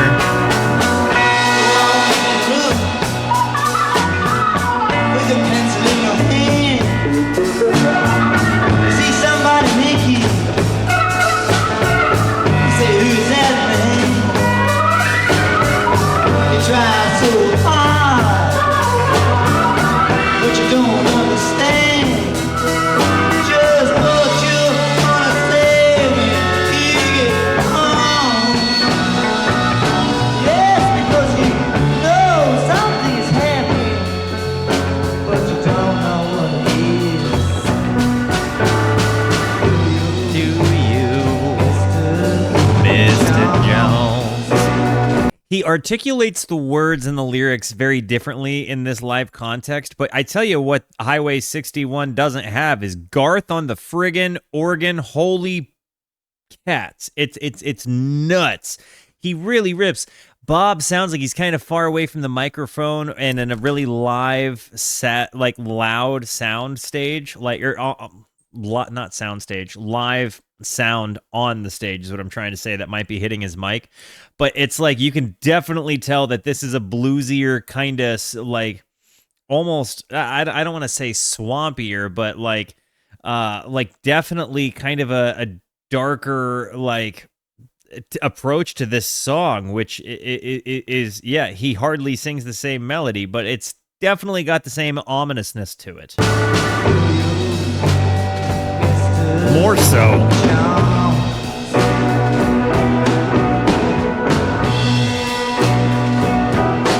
And the grand piano behind it. Walking so politely, says it's where it is. He's on the piano. Somebody points to you and says it's his. And you say, what's mine? Somebody else says the word is. And you say, oh my God, am I here all alone? Gosh. But you know something's happening, but you don't know what it is. Ooh, Mr. Charles.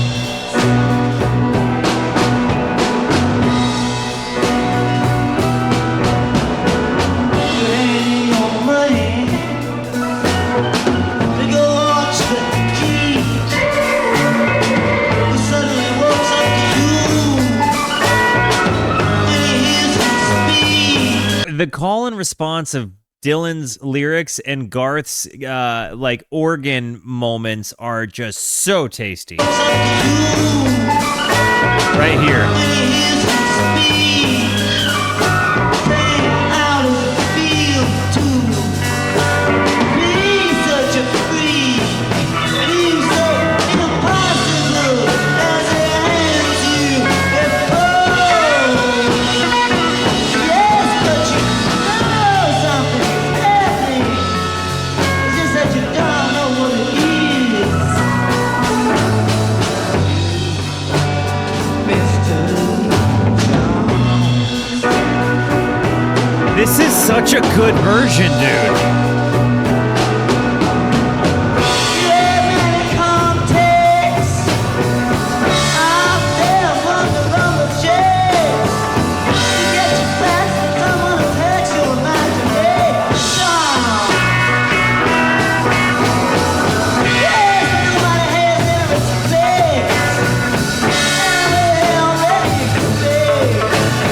You should just give away your check to tax deductible charity organization.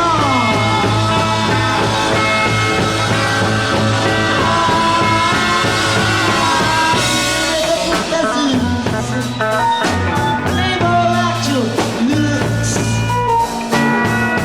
Great lawyers and scholars.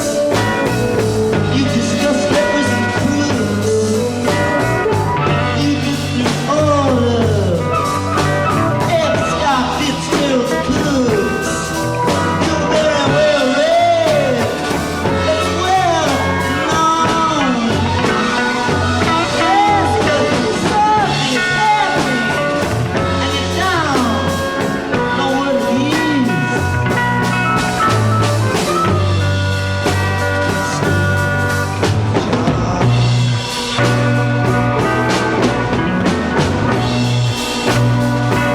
Yeah. So I swallow it. I think so. My only complaint about this particular one versus the album is that, like, you get to hear Bob sing a lot clearer in the album. The instrumentation in this is bar none better, but hearing the Bob is a lot worse in this recording. And I think it's just his microphone's getting overwhelmed with what sounds to be a lot of stage noise and kind of creating a phase effect. So I swallow it. Walks up to you and he kneels. He crosses himself. And he clicks his high heels. Yo, thank you for the tickle bitties. Held out through the notice. He tells you how it feels. But says, here's your girlfriend. Yes, alone. Yes, think something's happening. But you don't know what it is.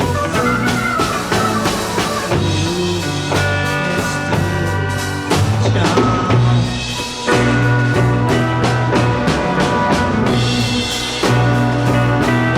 You see this one-eyed midget shouting the word now. And you say, Call and "What is response it?" again. And he says, how?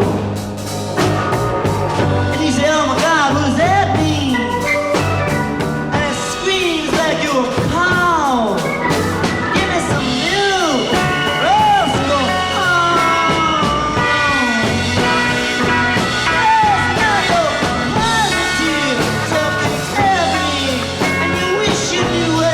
This is so good live, though.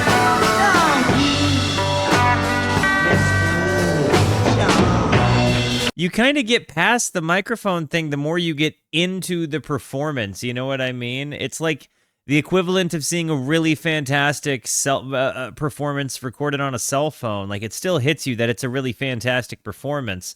And like, once you get by the fact that the vocal isn't as good as the studio recording because, he's in a different microphone, once that goes away, it's tremendous.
And this is going to be a hard song. This is one of those, we're coming into one of the most iconic songs ever written level songs, right? And everybody's heard the album version of it. I don't know that I've heard, I've heard covers of it. I don't know that I've heard Bob do it live, though. So I'm ridiculously excited about it. Raw Doggers, as always, going into the last song, please let me know, first-time listeners, what has your impression of this live performance been, both Volume 1 and Volume 2, both Bob and then Bob and the band. Let me know your thoughts. This has been tremendous. I'm very eager to see what the difference between Like a Rolling Stone is with the band versus the live on Highway 61. So let's check this out.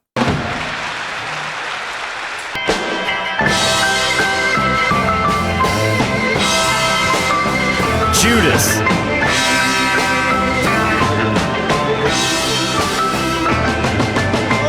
upon a time, you've been so fine. Through the bumps of time in your prime. Couldn't you? People call, see me with it all. You're bound to fall, you're from the wall. Couldn't you? You used to love about everybody that was hanging out. I don't talk so loud. You don't seem so proud about having this counting around. You're next to me. How does it feel? How does it feel? Being on your own, no direction home, like a complete unknown, like a rolling stone.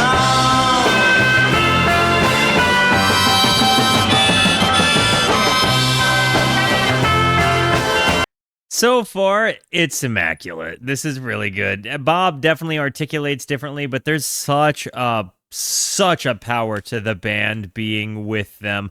I'm really bummed that we missed the Judas, I don't believe you, you're a liar. Play it loud. I hate that I missed that. We might have to check that scene out, but I do like that they some reason included it in the lyrics. Hearing this, it feels like Bob is like, I don't want to sing it. I want to sing it the way that feels right in the moment, not the way I feel people think I should because of the way it sounds on the album. And I feel like the band is just really having a great time. You know what I mean? It feels like they're really having just a good time playing the song, kind of trading moments, taking the leads.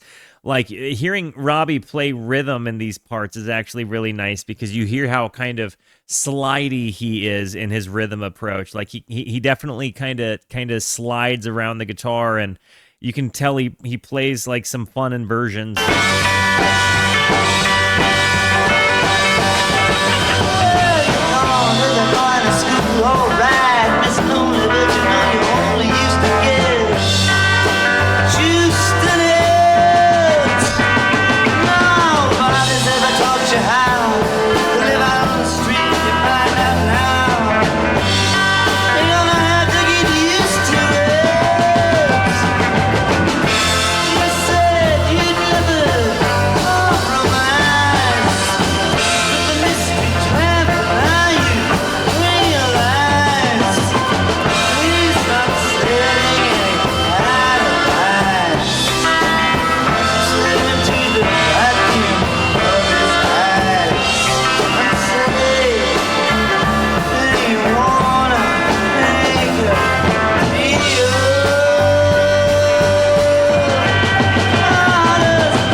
Build-ups in these tom runs.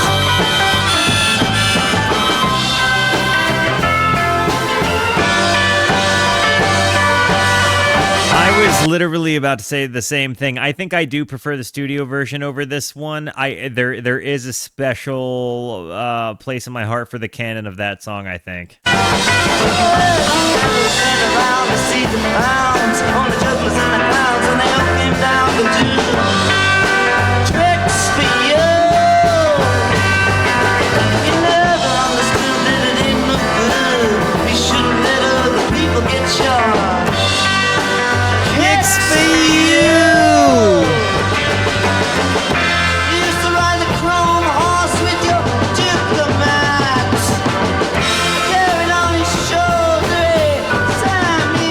Those build-ups, dude.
With his voice, like you can tell he's peaking mics, you know what I mean? He's getting real boomy with his voice there.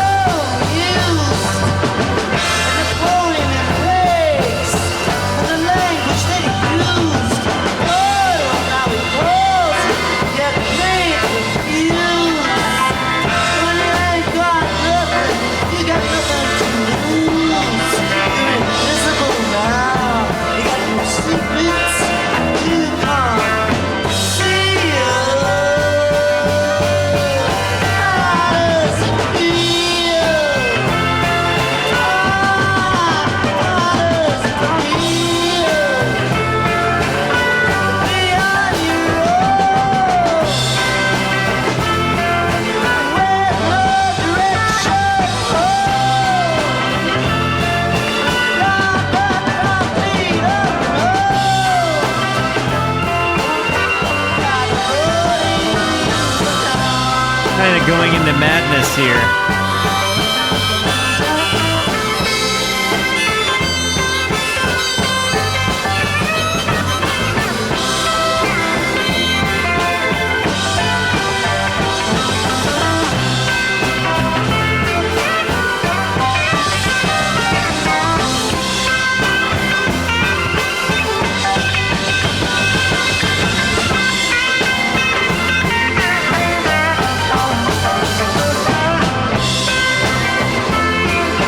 Robbie Robertson, ladies and gentlemen.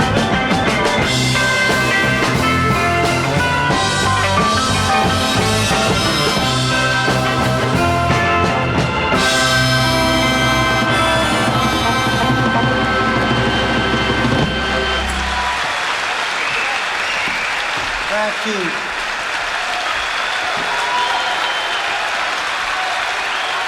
Thank you, Bob. Guys. Big fan. Big fan. This was fantastic. I'm so glad we decided to visit this. Hearing him with the band, you really can tell the sound textures just were a match made in heaven. Like the chemistry of the band and then the front man capabilities of Bob. And to think that none of the guys in the band, other than like 2 words, were sung. You know what I mean? Like they were just doing their parts as instrumentalists. It's so crazy to me to think the talent that was behind them, or Bob in this context. And what's the other thing, hearing Bob live really kind of opened my mind to the fact that like a lot of Bob's songs sound better when he plays them live. I don't know if this is specific to this particular volume or not, but this is amazing. Hey, okay, yeah, the Judas thing. Hang on, let's open this up.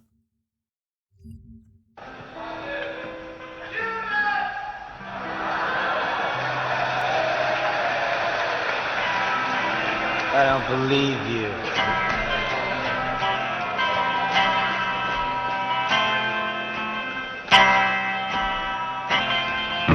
Dude. You're a liar.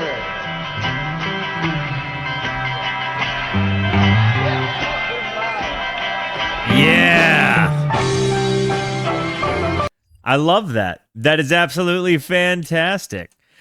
Yeah, guys, this was absolutely such a treat. This was such a perfect use of a day off Wednesday afternoon.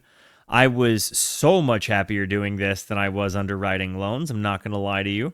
This was fantastic. Again, first timers, let me know, what were your thoughts on this? All in all, I'm really excited. Tell me, what do you think some of the, the pinnacle moments of Bob Dylan live are? As I go through the chronology, I'd like to start peppering in some more of the live stuff, because it's occurring to me how truly uniquely special it is compared to, his actual studio album catalog. So certainly let me know. Obviously, I'm going to be doing Rolling Thunder review. That's certainly going to be, along the path of the journey.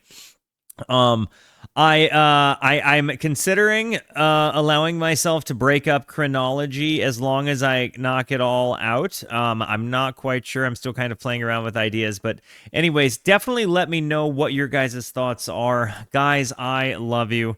Thank you for being here. Thank you so much for the positivity that you show both to me and to one another. Continue to be the best. And until I see you next, be introspective and consider the birds. I love yous. Goodbye.